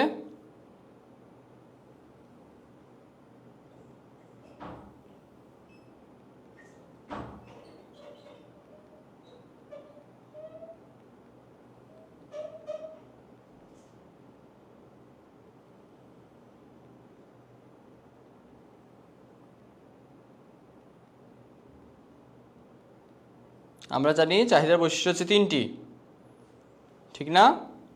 চাহিদা বৈশিষ্ট্য কয়টি? 3টি না? কি কি কি বলছো? 3-এর খ সুব্রত বৈদ্য, ওকে। রানা বলছে ক, কিসের ক আমি বুঝিনি, আছে 2-এর। 4 বলছে 3, 5-এর বি জিনিয়াসে মারিয়া। কে 5 কই পাইলো রে? আমরা কি 5 করতেছি? হ্যাঁ 5ই তো করতেছি। আচ্ছা, পাখি বলছে খ, 5-এর 3 বলছে সুব্রত বৈদ্য, রানা বলছে 3। আচ্ছা, মানে কিসের 3? আমাদের কনফিউশন হচ্ছে কি অনেকে অ্যান্সার বলতেছো আবার অনেকে অপশন বলতেছো। সো এটার অ্যান্সার কি হবে? অর্থনীতিতে চাহিদার শর্ত হচ্ছে 3টি, ঠিক আছে? তোমার ক্রয়ের ক্ষমতা থাকতে হবে, প্রথমত জিনিসটা পাওয়ার ইচ্ছা থাকতে হবে, আকাঙ্ক্ষা থাকতে হবে। এরপরে ক্রয় ক্ষমতা থাকতে হবে, এছাড়া অর্থ ব্যয়ের ইচ্ছা থাকতে হবে, ঠিক আছে? অর্থাৎ এই জিনিসটা আমার প্রয়োজন, এই জিনিসটা কেনার মতো টাকা আমার কাছে আছে, আর আমি আসলে টাকা খরচ করতে চাই। এই 3টা জিনিস মিলে হচ্ছে আমার কি? চাহিদা। সো এখন দেখো চাহিদা সমীকরণ QD = 20 - 2P হলে চাহিদা রেখার ঢাল কত? ভাইয়া এটা আমরা এভাবে পড়ছি না? দেখো আমরা কিন্তু এভাবে পড়ছি। আমরা কিভাবে পড়ছি একটু দেখি। আমরা যদি এখন এখানে দেখি, ধরো QD = A - BP, তখন আমরা বলতাম কি এই -Bটা হচ্ছে আমার ঢাল, -Bটা আমার কি? ঢাল, ঠিক আছে? সো এখানে সমীকরণটা যদি আমরা সেভাবে লিখি সেম আকারে, বলছে কি QD = 20 - 2P। সো এখানে -2টা হচ্ছে আমার ঢাল, অ্যান্সার কি হবে তাহলে? অ্যান্সার হবে -2। -2 হচ্ছে আমার কি ঢাল, ঠিক আছে? এগুলো এইভাবে পড়তে হবে, মনে থাকে জানো। আর এই রিলেটেড ভাই আমি বারবার বলতেছি, আমি যে কয়টা এমসিকিউ করাচ্ছি এই টপিকগুলো থেকেই কোশ্চেন আসবে, হয়তো নাম্বার চেঞ্জ হয়ে থাকতে পারে, সব হুবহু আসবে বিষয়টা আমি এমন বলতেছি না, ঠিক আছে? আচ্ছা, তাহলে এটা গেল। এরপরে দেখো কি বলছে, এই যে অ্যান্সার -2। নিত্য প্রয়োজনীয় দ্রব্যের স্থিতিস্থাপকতা কোন ধরনের? খুবই গুরুত্বপূর্ণ একটা প্রশ্ন। নিত্য প্রয়োজনীয় দ্রব্যের স্থিতিস্থাপকতা, ইলাস্টিসিটি, প্রাইস ইলাস্টিসিটি কত? নিত্য প্রয়োজনীয় দ্রব্যের ক্ষেত্রে কি হবে? অস্থিতিস্থাপক মানে একের থেকে কি ছোট, স্থিতিস্থাপক একের থেকে বড়, একক স্থিতিস্থাপক মানে একের সমান, নাকি অসীম স্থিতিস্থাপক ইনফিনিটি, কোনটা হবে? এটা একটু জলদি অ্যান্সার করবা, জলদি অ্যান্সার করো।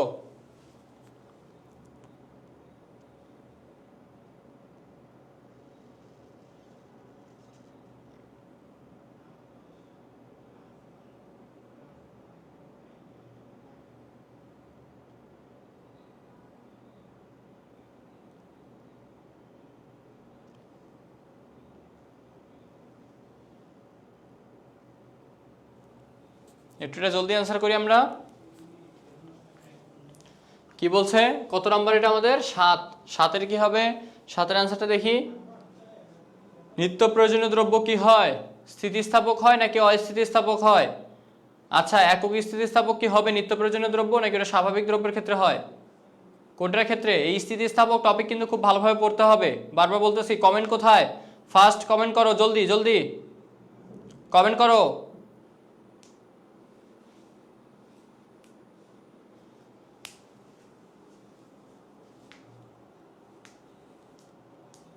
অ্যান্সার কি হবে তাহলে?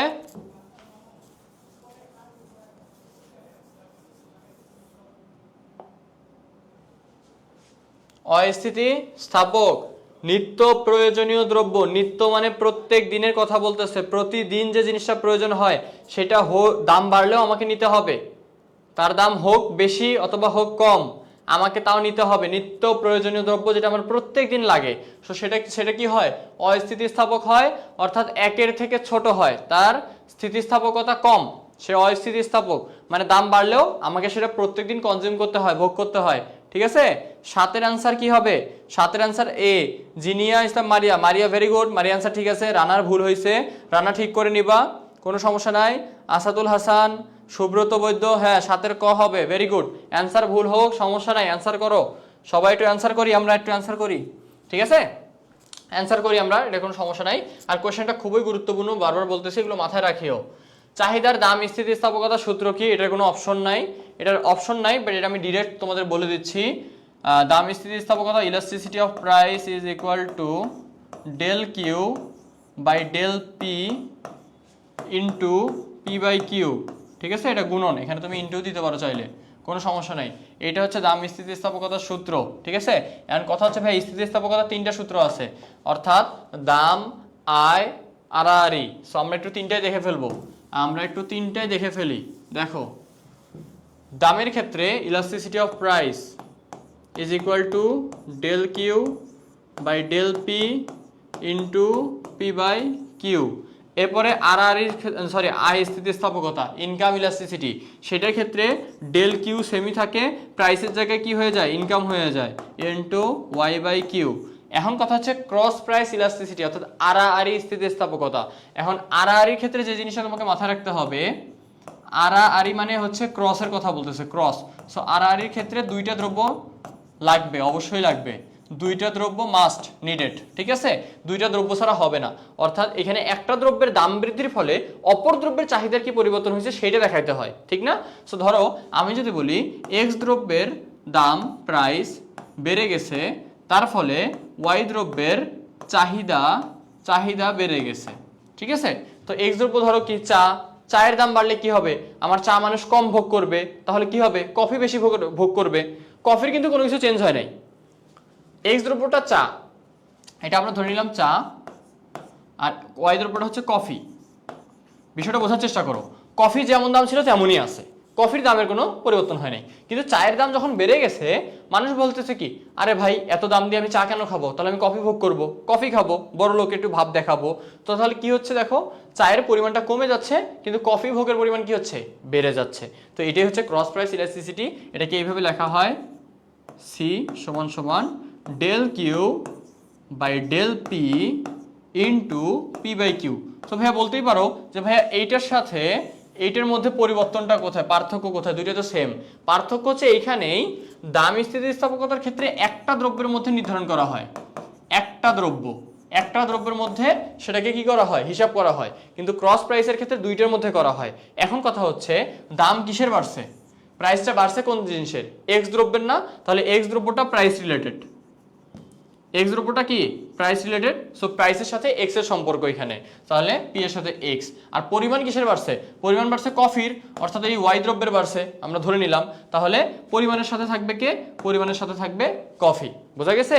প্রাইস কার সাথে রিলেটেড, এখানে আমরা চায়ের প্রাইসটা বসাবো, এখানে চায়ের প্রাইস বসাবো, এখানে কফির পরিমাণ বসাবো, এখানে কফির পরিমাণ বসাবো, ঠিক আছে?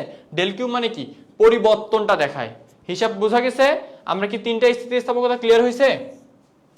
আমাদের এখানে যে তিনটা স্থিতিস্থাপকতা আছে এগুলো হচ্ছে একটা দ্রব্যের ক্ষেত্রে, প্রথমটা একটা দ্রব্যের ক্ষেত্রে, পরেরটা আমার আয়ের উপর নির্ভর করে। আমার আয় বাড়লে দ্রব্যের যদি চাহিদা বাড়ে, মানে বাড়া অথবা কমা যে কোনো কিছু হতে পারে, অর্থাৎ আয়ের পরিবর্তনের ফলে যদি চাহিদা পরিবর্তন হয়, আয় বাড়লে কোনো দ্রব্যের চাহিদা বাড়তেও পারে কমতেও পারে, ঠিক আছে?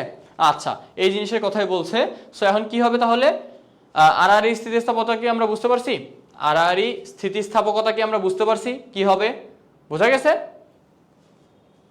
একটু জলদি কমেন্ট করি। এটা কিন্তু খুবই গুরুত্বপূর্ণ একটা কোয়েশ্চেন, এটা বলতে পারো সিকিউ আসবে, এমসিকিউ আসবে, আমি বারবার বলতেছি এগুলো থেকেই আসবে।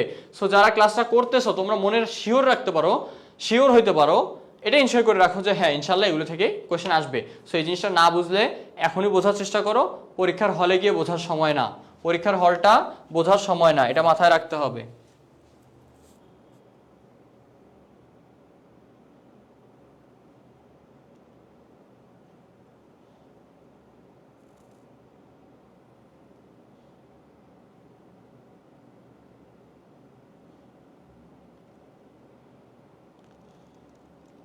জলদি।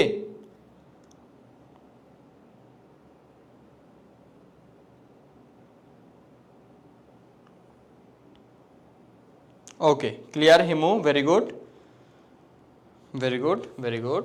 আচ্ছা, তো যেহেতু বুঝতে পারছো তাহলে তো সমস্যা নাই। ক্লিয়ার যদি হয় তাহলে আমরা আবার শুরু করি, আমরা পরেরটাতে যাই।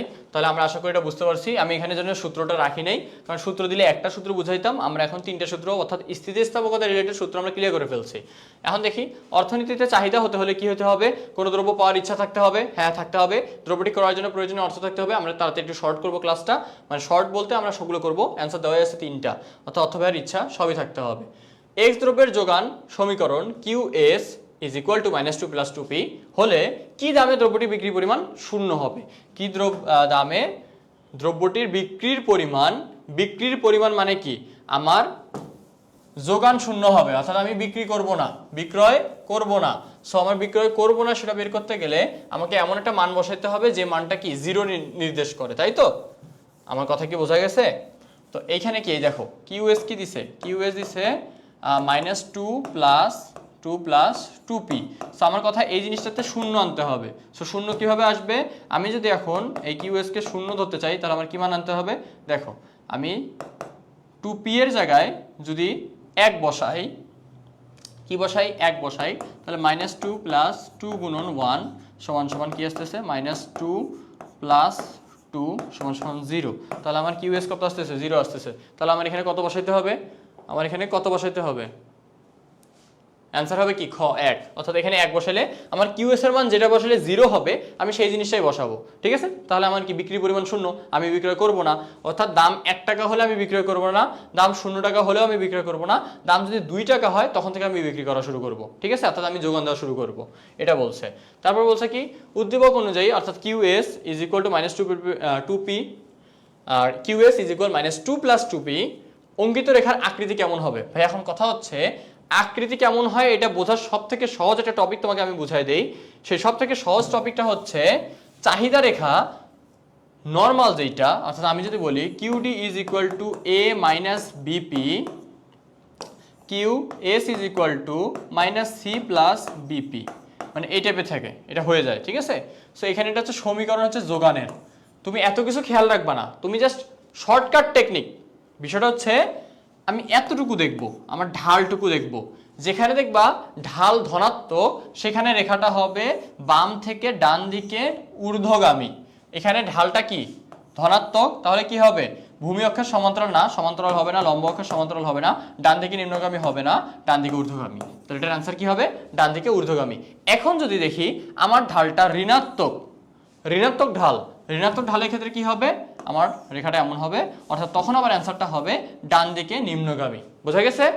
এই জিনিসটা বোঝা গেছে। রেখার আকৃতিগুলো কিভাবে নির্ধারণ করা হয় আমার পুরো সমীকরণ হিসাব করে বের করতে কোনো প্রয়োজন নাই, আমি প্রত্যেকটা মান বসাবো। হ্যাঁ, আমি এখন কি করতে পারি, পি সমান 1 ধরতে পারি, পি সমান 2 ধরতে পারি, 3 ধরতে পারি, 4 ধরতে পারি, এইভাবে আমি এটা রেখা আঁকতে পারি। সেটা আমার গগ হয়ে প্রয়োজন। আমার এমসিকিউ করার জন্য এত সময় দিবে না, আমার এমসিকিউর জন্য আমি সর্বোচ্চ কত 40 থেকে 50 সেকেন্ড সময় পাবো, অথবা 1 মিনিট সময় পাবো। ঠিক আছে, তো এই জিনিসটা আমাদের সেভাবেই করতে হবে।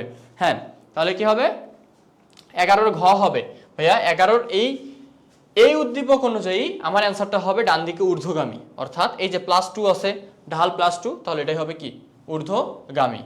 তারপর বলছে কি এই যে এখানে দেখো অপেক্ষকের ঢাল কত ভাইয়া, এই যে -3টা ঢাল, এটা আমরা জানি, তাহলে এটা অ্যান্সার কি -3, এটা বোঝাই যাচ্ছে। তারপরে Q is equal two 10 - 3p, অপেক্ষক থেকে অঙ্কিত রেখাটি কেমন হবে, আবার সেম কোশ্চেন। তাহলে এই যে -3 আছে, -3 মানে কি নেগেটিভ, মানে সে বাম থেকে ডান দিকে কি হবে নিম্নগামী হবে, তাহলে কি বাম দিক থেকে ডান দিকে নিম্নগামী, তাহলে ক হবে অ্যান্সার। অ্যান্সার হবে কি ক। উত্তরটা কি হবে, উত্তরটা কি হবে বলো, উত্তরটা হবে ক, বাম থেকে ডান দিকে নিম্নগামী। বুঝতে পারছো?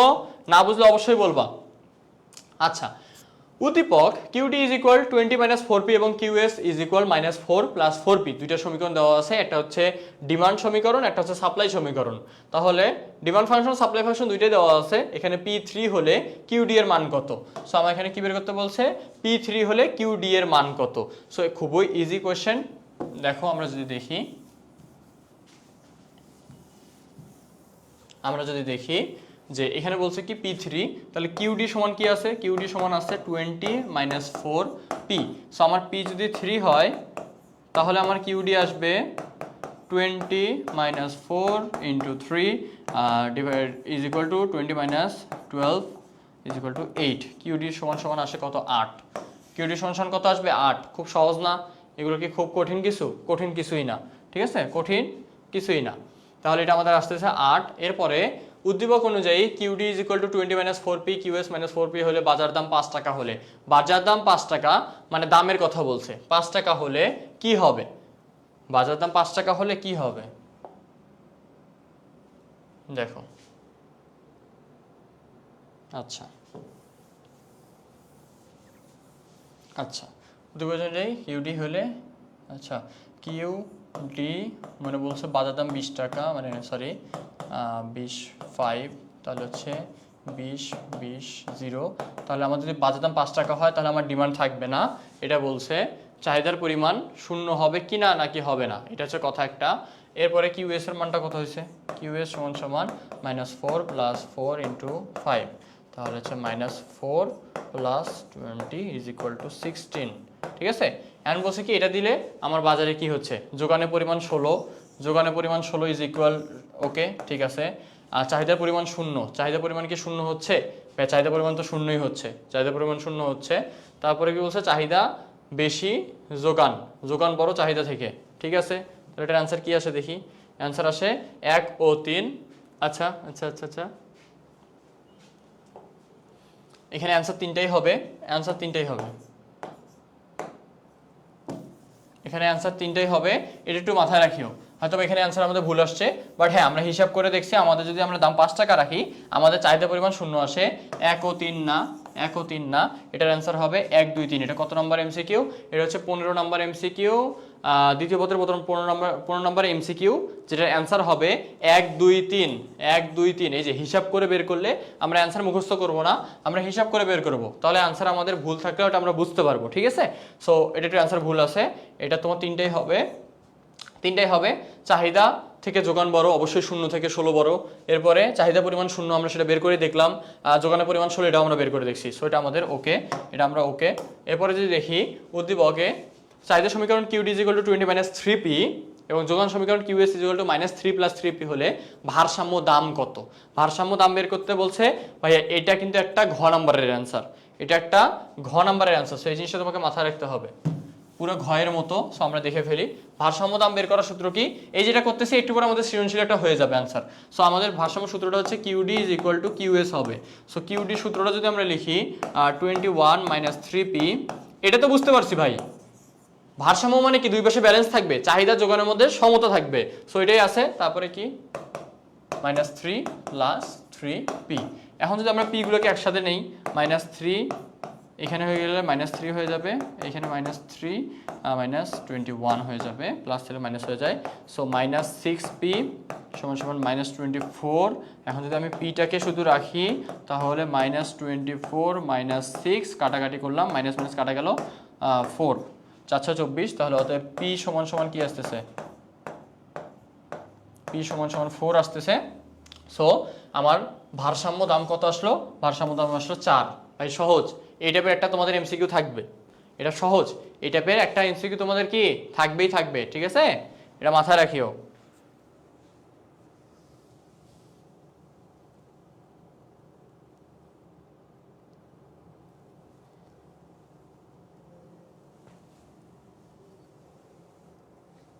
ওকে, আচ্ছা, তাহলে এটা যদি আমাদের হয়ে থাকে, আমরা এর পরেরটা দেখি কি বলছে। বাজার দাম 60 টাকা নির্ধারিত হলে চাহিদা পরিমাণ 0 হবে। আর বাজার দাম যদি 60 টাকা হয়, এখানে 7 মানে 3 × 7 = 21, 21 থেকে 21 বাদ দিলে হয় 0। তাহলে হ্যাঁ ঠিক আছে, 60 টাকা হবে। যোগানের পরিমাণ 3 হবে। যোগানের পরিমাণ 3 হবে কেমনে? যোগানের সমীকরণে 3 7 3 × 7 = 21, 21 থেকে 3 বাদ দিলে হয় 17, সরি 21 থেকে 3 বাদ দিলে হয় কত? 18। তার মানে যোগানের পরিমাণ 3 হচ্ছে না, চাহিদার তুলনায় যোগান বেশি হবে, চাহিদার তুলনায় যোগান অবশ্যই বেশি হবে। তাহলে এটার অ্যান্সার হবে 1 ও 3। এখানে যোগান 3 হবে না, যোগান হবে 18, ঠিক আছে? 7 P এর জায়গায় তুমি 7 বসাই দিবা, তাহলে যে মানটা আসবে সেটার উপর নির্ভর করতেছে। 17 18 কি হবে? অর্থনীতিতে উৎপাদন বলতে কি বোঝায় ভাই? ভাই এই কোয়েশ্চেনটা তুমি দ্বিতীয় অধ্যায়ে বলতে পারো।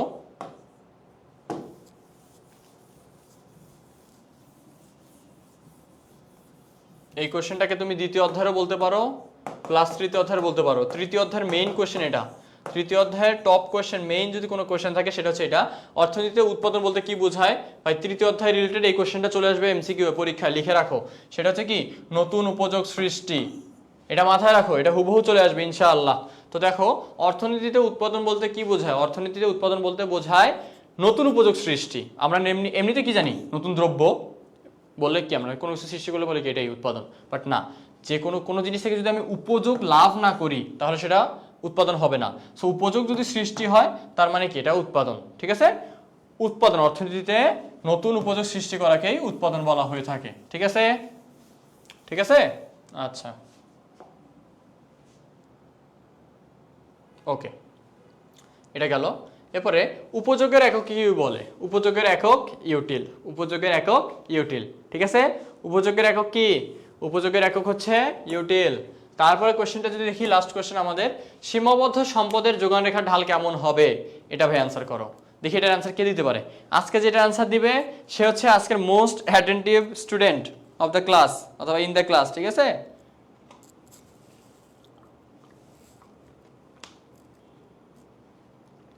দেখি আজকে ক্লাসে এটা উত্তর কে আগে দিতে পারে, আমি উত্তরটাই দেখবো কে আগে দিতে পারে, ঠিক আছে? তাকে আজকের ক্লাসের জন্য অ্যাটেন্টিভ বলো, ব্রিলিয়ান্ট বলো, সে উপাধি দেওয়া হবে, ঠিক আছে? দেখি 20-এর অ্যান্সারটা কে করতে পারে, 20-এর অ্যান্সারটা কে করতে পারে, আমি সেটা দেখি একটু। ফার্স্ট কে অ্যান্সার করে?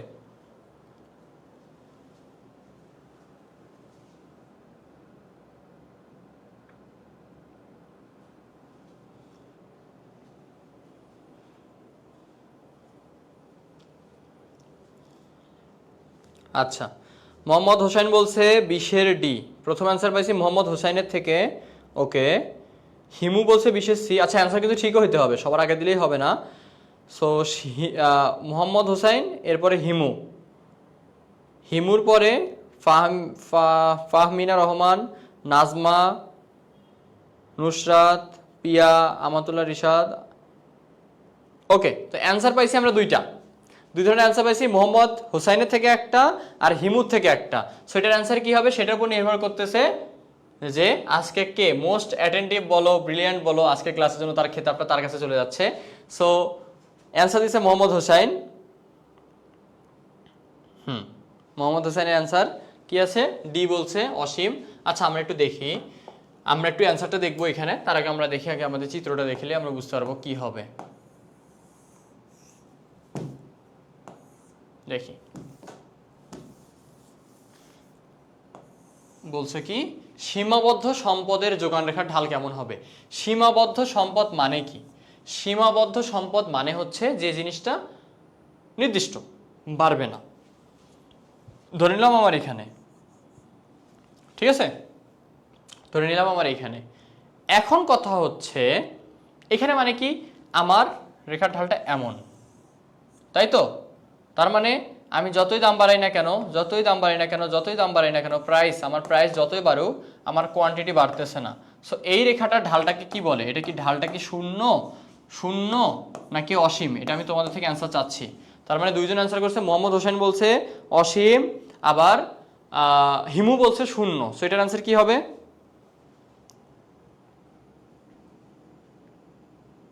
বলো তোমরা, দেখি একটু কনফিউজ করছি, কারণ একটা কোয়েশ্চেনে যদি একটু তোমাদের না আটকায় তাহলে তো সমস্যা।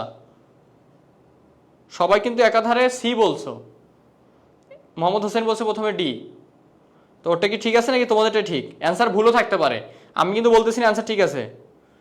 কেউ আবার বাটপারি করে চেঞ্জ করবা না, কেউ আবার বাটপারি করে চেঞ্জ করবা না।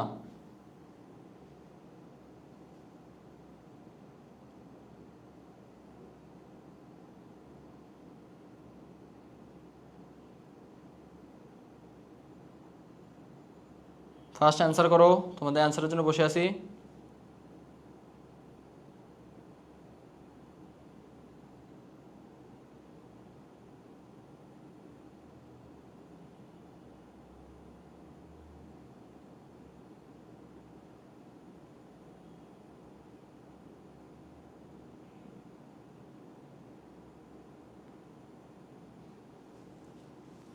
আচ্ছা আচ্ছা, সো এখনই অনেকে অ্যান্সার চেঞ্জ হয়ে গেছে। এখন অনেকে বলতেছো যে হচ্ছে ভাইয়া কি হবে, অসীম হবে। একটা জিনিস মাথায় রাখবা, হরাইজন্টাল, হরাইজন্টাল, হরাইজন্টাল হইলে শূন্য হয়। হরাইজন্টালে কি হয়? শূন্য হয়, যোগান রেখার ঢাল। তার মানে এইটা হচ্ছে শূন্য, এটা হচ্ছে শূন্য, ঠিক আছে। আর এইটা হচ্ছে কি? অসীম। বোঝা গেছে? বোঝা গেছে কি কি বলছি? যোগান রেখার ক্ষেত্রে বলছি, কিন্তু যোগান রেখার ক্ষেত্রে মাথা থাকবে, যোগান রেখার ঢাল কেমন হবে? অসীম হবে। সি ওই হবে। আচ্ছা দেখি সি হয় কিনা। ওকে, তোমরা কি এখনো কনফিউজ? সবাই অ্যান্সার করো, আমি তো অ্যান্সার পাচ্ছি না। আর সবাই, অনেকে বলছো সি, আবার অনেকে সি থেকে ডি তে চলে গেছো।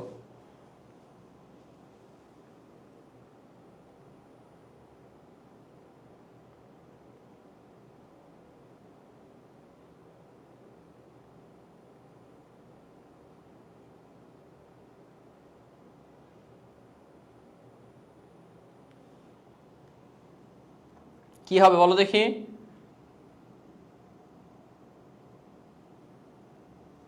আচ্ছা আমাদের ব্যাটারি চেঞ্জ শুরু গেছে, হয়ে গেছে।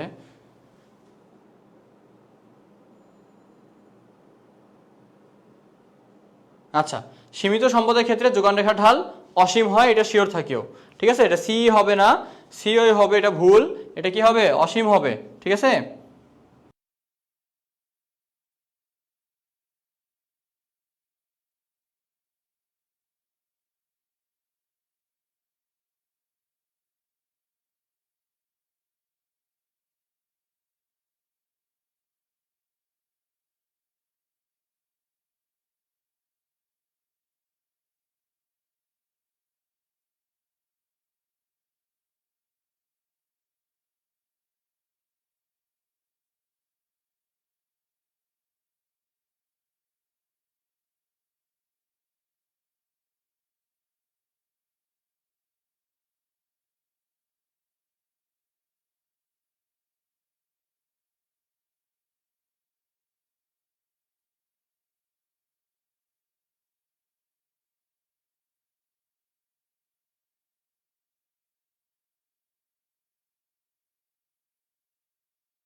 দুইটার মতো করে কোশ্চেন থাকবে, ঠিক আছে? চলে আসছে, দেখা যাচ্ছে, ক্লিয়ার তো?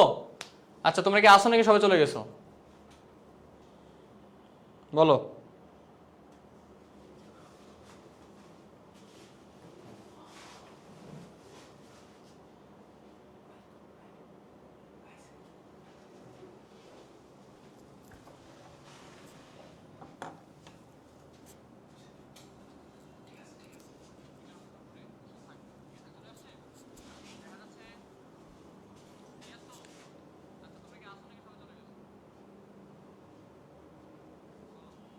আসো তো, ওকে ওকে, আমরা শুরু করে দেই।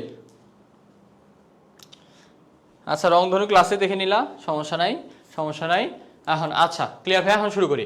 আমরা কোথায় আছি দেখো, আমাদের প্রথম সৃজনশীল, কোন দ্রব্যের দাম। আচ্ছা, এটার অ্যান্সার কিন্তু অসীম হবে, এটা শিওর থাকো। এটার অ্যান্সার অসীম হবে, এটার অ্যান্সার কি হবে? অসীম হবে। যারা এখনো শূন্য বলতেছিলা তারা ঠিক হয়ে যাও, ঠিক করে নাও, ঠিক আছে? ওকে, তো বলছে কি, কোন দ্রব্যের দাম যখন 5 টাকা তখন চাহিদার পরিমাণ 10 একক, দাম হ্রাস পেয়ে 4 টাকা হলে চাহিদার পরিমাণ হয় 20 একক। দাম বাড়ছে, দাম যখন 5 টাকা তখন চাহিদার পরিমাণ ছিল 10 একক, দাম যখন কমছে চাহিদার পরিমাণ বেড়ে গেছে, এটাই স্বাভাবিক নিয়ম। বলছে কি, চলক কি, যোগানের পরিমাণের উপর ভর্তুকির প্রভাব কি, ব্যাখ্যা করো। চলক হচ্ছে যেসব রাশির মান স্থান ও সময়ের সাথে পরিবর্তনশীল, স্থান ও সময়ের সাথে পরিবর্তনশীল তাকে কি বলে? চলক বলে। শেষ। যোগানের পরিমাণের উপর ভর্তুকির প্রভাব ব্যাখ্যা করো।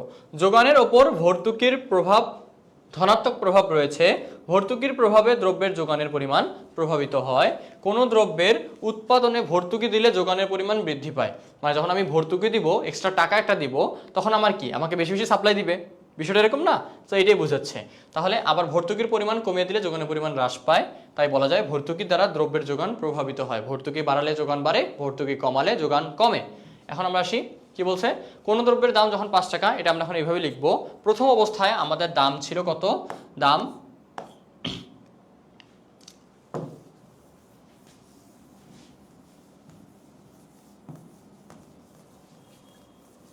দেখো,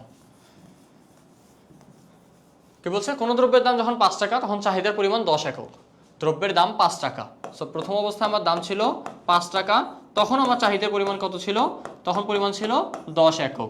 এরপরে দাম কত হয়েছে? কমে দাম হয়ে গেছে 4 টাকা, চাহিদার পরিমাণ বৃদ্ধি পেয়ে কি হয়ে গেছে?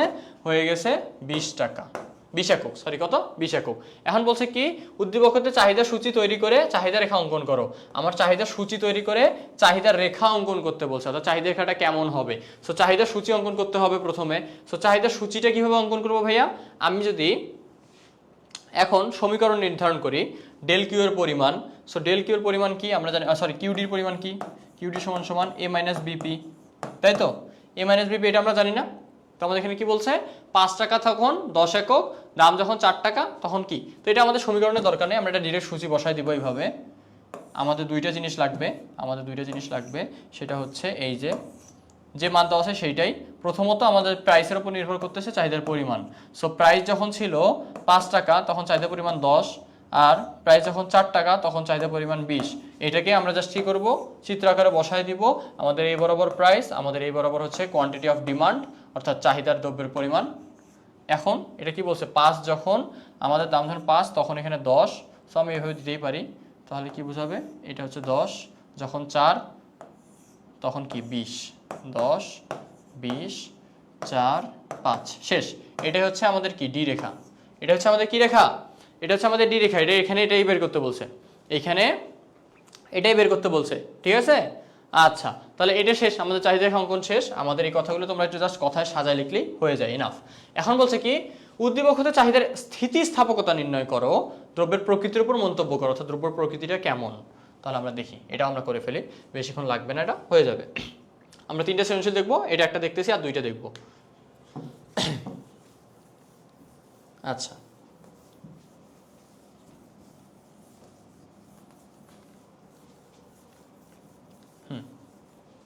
তাই স্থিতিস্থাপকতা কি হিসেবে বলছে?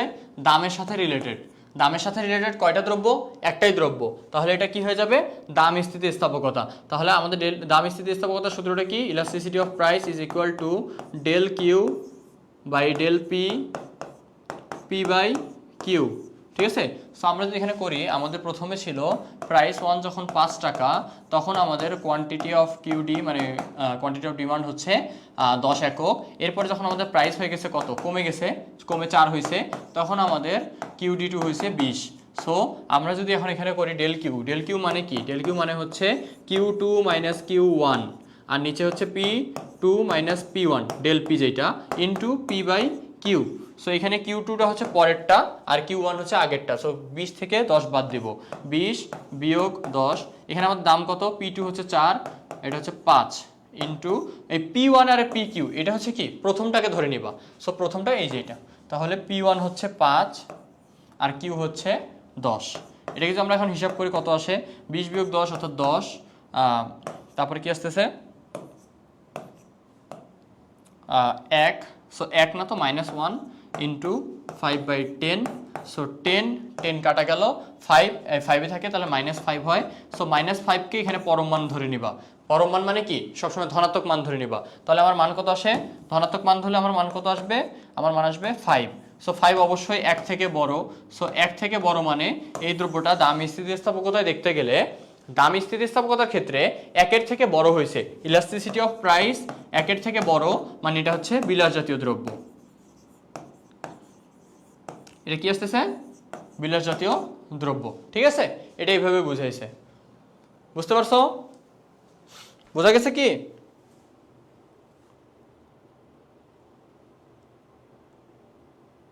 ঠিক আছে, বিলাসবহুল পণ্য। আচ্ছা, তাহলে এটা হচ্ছে বিলাসবহুল পণ্য।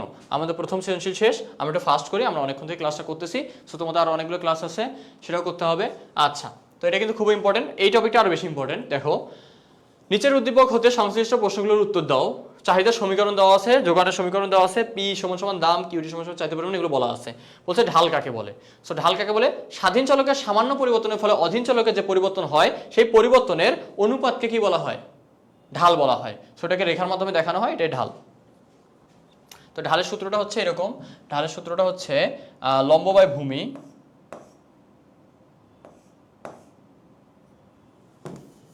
লম্ব বাই ভূমি, এটা মাথায় রাখবা। ঢালের সূত্রটা হচ্ছে লম্ব অক্ষের পরিবর্তন ডিভাইডেড বাই ভূমি অক্ষের পরিবর্তন। তো লম্ব অক্ষ আমাদের কি থাকে,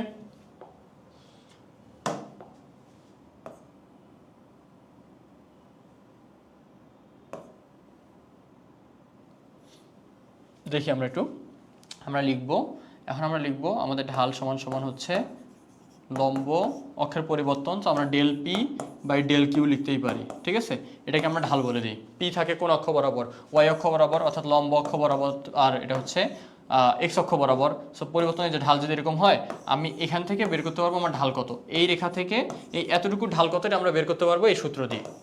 বোঝা গেছে? আচ্ছা, তাহলে এটা গেল। এখন বলছে কি, আড়াআড়ি স্থিতিস্থাপকতার মান ধনাত্মক হলে দ্রব্য দুটির প্রকৃতি কিরূপ। আড়াআড়ি স্থিতিস্থাপকতার মান যদি ধনাত্মক হয়, এই জিনিসটা মাথায় রাখো, খুব ইম্পর্টেন্ট জিনিস। আমি একটা না, আমি 3টে শিখাই দিব, তোমাদের ওভারঅল একদম ওভারঅল কাভার হয়ে যাবে। ঠিক আছে, কমপ্লিট হয়ে যাবে। তো দেখি, এই দেখো, এখন দেখো, সো এখানে বলছে কি, আমরা 3টে যদি দেখি একসাথে, তাহলে ক্রস প্রাইস ইলাস্টিসিটি বলছে কি ধনাত্মক, মানে 1-এর থেকে বড়, 0 থেকে বড়, 0 থেকে বড় মানে ধনাত্মক। একটা হচ্ছে 0 থেকে 0 সমান, আর একটা হচ্ছে 0 থেকে ছোট, তাই তো। সো ধনাত্মক হলে সে হচ্ছে কি 1 বনে 2 ভাগ থাকে না, বিষয়টা এরকম। তার মানে কি, এটা হচ্ছে পরিবর্তক, হয় তুই থাকবি না হয় আমি থাকবো, কাইন্ড অফ সেম এইরকম সিচুয়েশন। ঠিক আছে, আর যেটা শূন্য সেটা হচ্ছে কি, তুমি কে ভাই, মানে তোমাকে আমি চিনি না, সম্পর্কহীন, ওই দুটো দ্রব্যের মধ্যে কোনো সম্পর্ক নাই। আর যেটা আছে সেটা হচ্ছে কি, যে 0 থেকে ছোট অর্থাৎ ঋণাত্মক, মানে কি, এই যে বলছিলাম না স্বামী স্ত্রী টাইপের, মানে একে অপরের পরিপূরক, একজন আরেকজনকে ছাড়া চলতে পারে না, সেইটাই সেই রকম। ঠিক আছে, যেমন হচ্ছে চা আর চিনি, চিনি ছাড়া আমরা চা বানাই না।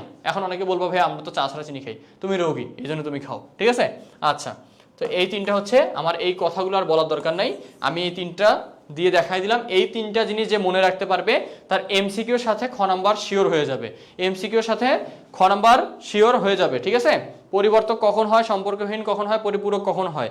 ঠিক আছে, আচ্ছা, এখন যদি আমরা দেখি গ ঘ, এই আমাদের গ ঘ মেইন টপিক, আমরা এগুলো দেখতেছি, যেটা আমি তোমাদেরকে দেখাই দিচ্ছি, তোমাদের তো এগুলোতে সমস্যা আচ্ছা বলছে কি নিচের উদ্দীপক হতে সংশ্লিষ্ট প্রশ্নগুলোর উত্তর দাও। তা আমাদের হচ্ছে এখন গ নাম্বারটা যদি দেখতে যাই, বলছে ভারসাম্য দাম ও পরিমাণ নির্ণয় করো। ভাই একটু আগে এমসিকিউ করে আসছি না, ওই সেম জিনিসই, ভারসাম্য দাম এবং পরিমাণ নির্ণয় করব। সো আমাদের প্রথমে কি বলছে, চাহিদা সমীকরণ দেওয়া আছে। চাহিদা সমীকরণ যদি দেওয়া থাকে, কি দেওয়া আছে, কিউডি, আচ্ছা দেওয়াই তো আছে, আমার লেখা দরকার কি, আমরা ভারসাম্য কখন হয় জানি, যখন কিউডি আর কিউএস সমান হবে।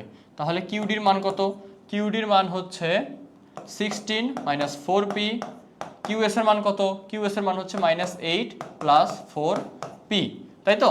সো আমি যদি পি গুলোকে এপাশে রাখি, তাহলে -4p, আবার এটা প্লাস ছিল, এটা এপাশে গেলে কি হবে, মাইনাস হয়ে যাবে, -4p সমান সমান -8, এখানকার প্লাস 16টা এপাশে হলে -16 হয়ে যাবে, তাহলে -8p সমান সমান -24, তাহলে আমাদের p এর মান আসতেছে -24 divided by -8 is equal to 3 8 24 আমরা বলে থাকি, তাহলে হচ্ছে 3।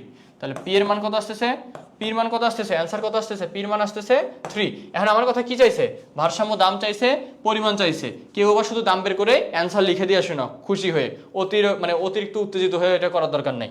তারপরে পরিমাণ বের করতে গেলে কি করতে হবে, ভাই এই পি এর মানটা জাস্ট আমি এই সমীকরণে বসাই দিব। তাহলে আমার কিউএস সমান সমান -8 প্লাস 4, পি এর মান আসছে 3, তাহলে এটা হইলে কত হবে, -8 প্লাস 3 4 12, তাহলে হয়ে যাবে 4। তাহলে অ্যান্সার কি আসতেছে 4। তার মানে ভারসাম্য দাম হচ্ছে 3 টাকা, ভারসাম্য পরিমাণ হচ্ছে 4 একক। ভারসাম্য দাম 3 টাকা, ভারসাম্য পরিমাণ 4 একক। বুঝতেছো, এই জিনিসগুলো বোঝা যাচ্ছে, ক্লিয়ার তো? এগুলোকে ক্লিয়ার কিনা এটা একটু জানাবা, এটা একটু জানাবা, ঠিক আছে। এটা হলে আমরা ঘ নাম্বার দেখবো এখন, বলো ক্লিয়ার, এটা কি ক্লিয়ার তোমাদের?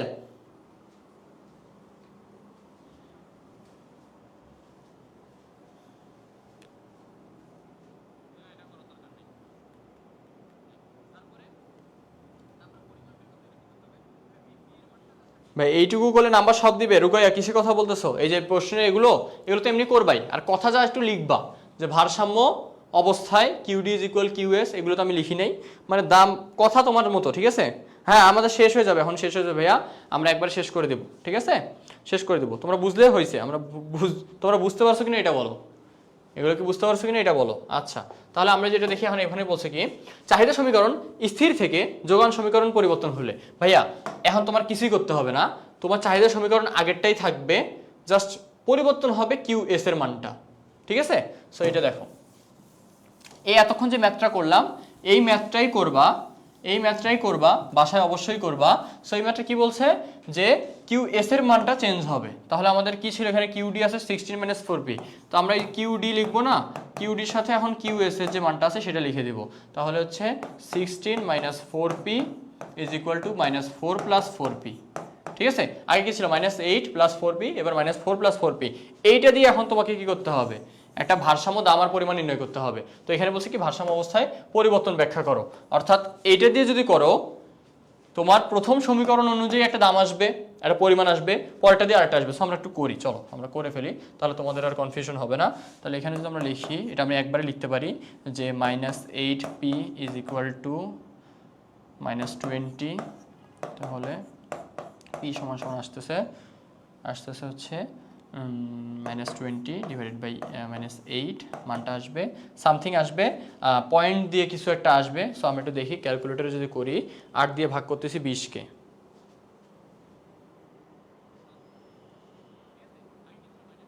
পিডিএফ কই পাবো, পিডিএফ যদি প্রয়োজন হয় অবশ্যই পেজে মেসেজ দিবা, ঠিক আছে, পেজে মেসেজ আমি পোস্ট করে দিব তোমাদের, ঠিক আছে। এই ক্লাস কত শেয়ার হয়েছে, মাত্র 16টা শেয়ার হয়েছে, এটা দিয়ে হবে না।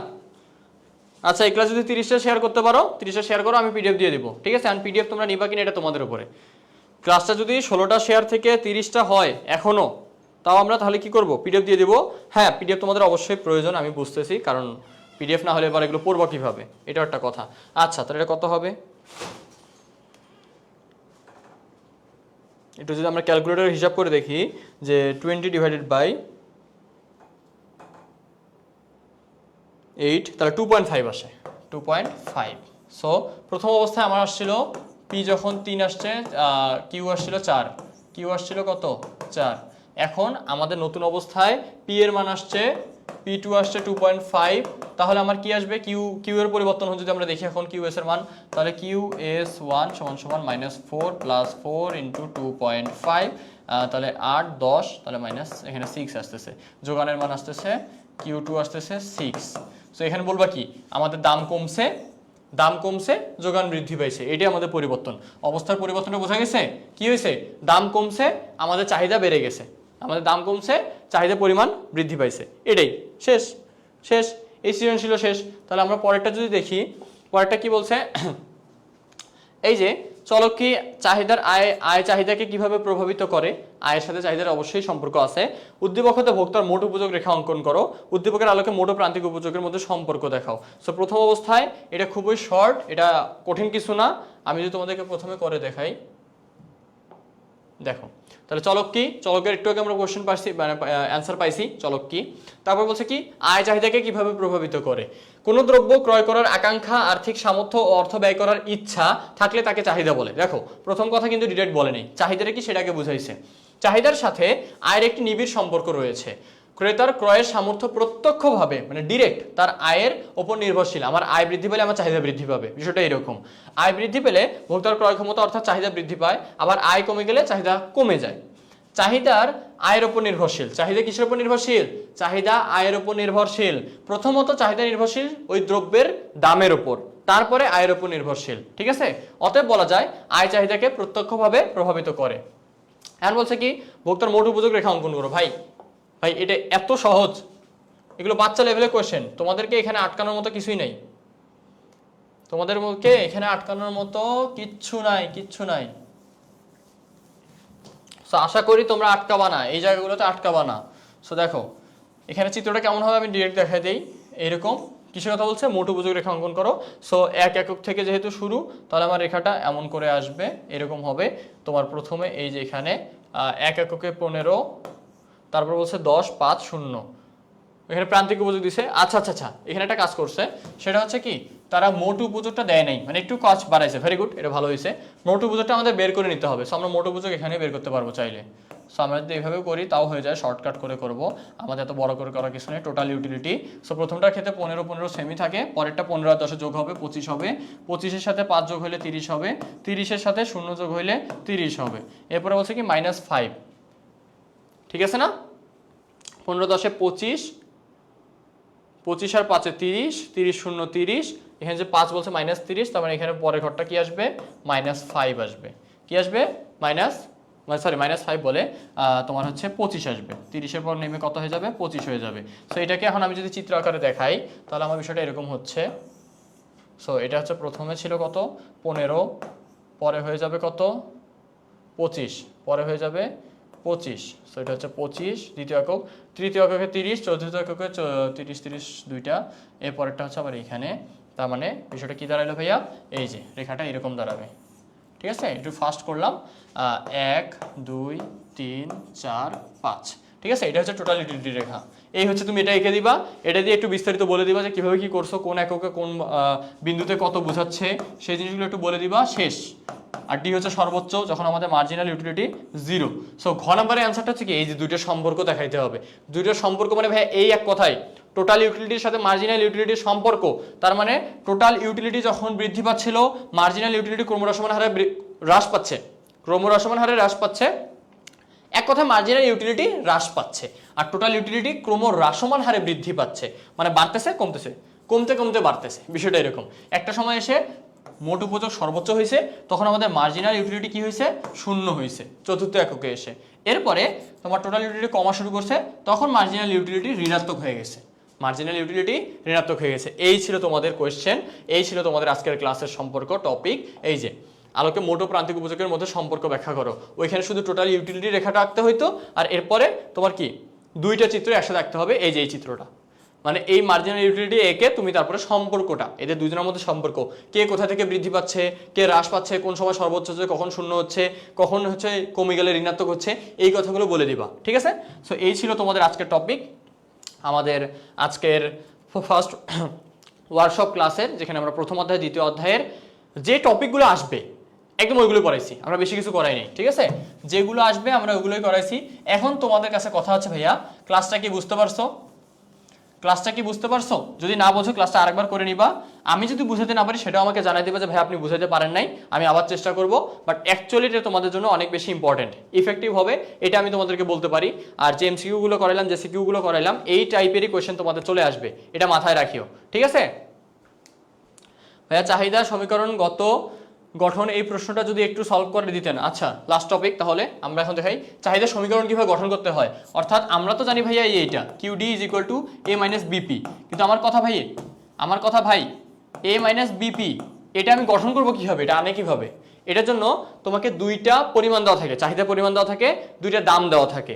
সো এটা সূত্রটা হচ্ছে এরকম Q - Q1 Q1 - Q2 P - P1 P1 - P2। ভাই এটা কি করলেন দেখো, বলবে কি, ধরো দাম যখন 5 টাকা ছিল, তোমার চাহিদার পরিমাণ ছিল 10 একক, দাম যখন কমে 4 টাকা হয়ে গেছে, তোমার চাহিদার পরিমাণ বৃদ্ধি পেয়ে 12 একক হয়ে গেছে। এখন তুমি এটার মাধ্যমে একটা চাহিদা সমীকরণ গঠন করো। চাহিদা সমীকরণ গঠন করতে গেলে আমার একটা QD লাগবে, সো আমি কিউটাকে QD বলতে পারি, ফাইন। এরপরে A - BP, সো আমাদের পিটা P থাকবে। এখন আমি কি করব, QD থেকে আমার প্রথম অবস্থায় Q এর মান কত ছিল, Q1 এর মান ছিল 10, তাহলে 10। এরপরে Q1 এর মান 10 - 12। এখন P এর মান তো আমরা জানি না, এটার মান কিন্তু আমরা জানি না, এটার মান আমরা জানি না, এটা রাখতে হবে। কারণ এই দেখো, এই যে P আছে আর এই যে Q, সমীকরণ মানে কি অজানা কিছু রাখতে হবে, তাহলে এই দুটো অজানা থাকলো। এখন P1 মানে কত, P1 মানে হচ্ছে 5, তাহলে 5 - 4। এখন আমি যেটা করি তাহলে কত আসতেছে, -2 QD - 10 = P - 5 1। তাহলে আমি এখন ক্রস গুণ করে দেবো, আড়াআড়ি গুণ করবো আর কি। সো আড়াআড়ি গুণ যদি করি তাহলে কি আসে, আড়াআড়ি গুণ করলে কি আসে দেখো তো, আড়াআড়ি গুণ করলে আসলে QD - 10 = -2P + 10। এখন এরপরে এই QDটা এই পাশে থাকবে। আমাদের সমীকরণ কি বলছে, সমীকরণে বামে শুধু QD আছে, সমীকরণে বামে শুধু QD আছে, আমি QDটা বামে রাখবো, সমান সমান আমার -2P, এখানে যে 10টা ছিল মাইনাস, এটা বসে গেলে কি হবে, প্লাস হয়ে যাবে, অর্থাৎ +20। তাহলে আমাদের সমীকরণটা আসতেছে কি, QD সমান সমান অথবা সমান, যেটাকে সমান বলা হয়, +20। এই হচ্ছে আমাদের চাহিদা সমীকরণ গঠন। অর্থাৎ এইটার উপর রেসপন্স করে, এই ভিত্তিতে, এই তথ্যের ভিত্তিতে আমাদের চাহিদা সমীকরণটা হবে QD = -2P + 20। বোঝা গেছে? বোঝা গেছে? বুঝতে পারছো? আচ্ছা এটা কি বোঝা গেছে? তাহলে এটা যদি বোঝা যায়, এখন কথা ভাইয়া এর বাইরে আর কোনো কিছুই নাই, আসলে অ্যাকচুয়ালি আর কিছুই নাই পড়ানোর মতো। সো আশা করি তোমাদের ক্লাসটা ভালো লাগছে। আমার কথা হচ্ছে তোমাদের রেসপন্সের ওপর থাকবে, তোমাদের বেশি বেশি রেসপন্স দরকার, তোমরা আদায় করে নিতে হবে ভাই। আমার কথা আমি তোমাকে এমনি এমনি দিব কেন, তোমাকে আদায় করে নিতে হবে। তো বলবো ভাই এটার ক্লাস নেন, এটার ক্লাস নেন, আপনার ক্লাস দেন। তোমরা বললে, তোমাদের যখন আমরা রেসপন্স দেখবো, বেশি বেশি তোমরা রিয়াক্ট করতেছো, কমেন্ট করতেছো, শেয়ার দিচ্ছ, তখন আমরা কেন ক্লাস নেবো না ভাই? এই জিনিসগুলো অনেক বেশি মোটিভেট করে, ঠিক আছে? সো মোটিভেটেড, আমরা তো মোটিভেশন দরকার আমাদের, আমরা যে ক্লাস নিচ্ছি কেন নিচ্ছি? স্টুডেন্ট যদি ক্লাসে না থাকে ভাই কীভাবে নিব, আমার তো এনার্জি হবে না ক্লাস নেওয়ার, বিষয়টা বোঝো নাই? সো এই বিষয়টা বুঝাচ্ছি। তোমাদের রেসপন্স আলহামদুলিল্লাহ, তোমরা অনেক ভালো রেসপন্স করতেছো, অনেক ভালো, তোমরা অ্যান্সার ঠিকঠাক দিচ্ছ, কয়েকটা ভুল হচ্ছে, এটা ভালো, ভুল করা ভালো, ভুল করলে তুমি শিখবা। একটা কথা মাথায় রাখবা, তুমি যদি ভুল না করো তার মানে তুমি শেখো নাই কিছু, ঠিক আছে? অথবা তুমি কি সব জানো, বিষয়টা এরকম। সো আমরা তো সব জানি না, আমাদের জানার চেষ্টা করা উচিত, এতটুকুই। সো ভাইয়া ক্লাসটা অনেক লেন্দি হয়ে গেছে, আমাদের ক্লাসটা 1 ঘন্টার মতো নেওয়ার কথা ছিল, বাট আমরা দেখতে দেখতে 1 ঘন্টা 45 মিনিট 50 মিনিট নিয়ে ফেলছি। আলহামদুলিল্লাহ তোমরা ছিলা বলেই আমরা ক্লাসটা শেষ করতে পারছি, এতদিন নিতে পারছি, নাহলে হয়তো বা মাঝখানে শেষ করে দিতে হইতো। তো যাক, আজকে ক্লাসটা ভালো হলো। ইনশাআল্লাহ আমরা এরকম ওয়ার্কশপ ক্লাস যদি তোমাদের আরও প্রয়োজন হয়, তোমরা যদি 3য় অধ্যায়, 4র্থ অধ্যায়, 5ম অধ্যায়, 6ষ্ঠ অধ্যায়, অর্থাৎ চিত্র ভাই, চিত্র সব একদম পানি পানি করে দিতে পারবো, এখন সেটা তোমাদের উপরে, ঠিক আছে? তো আজকে এই পর্যন্ত, সবাই সুস্থ থাকিও, ভালো থাকিও, দেখা হবে পরবর্তী কোনো ক্লাসে। আল্লাহ হাফেজ, টাটা।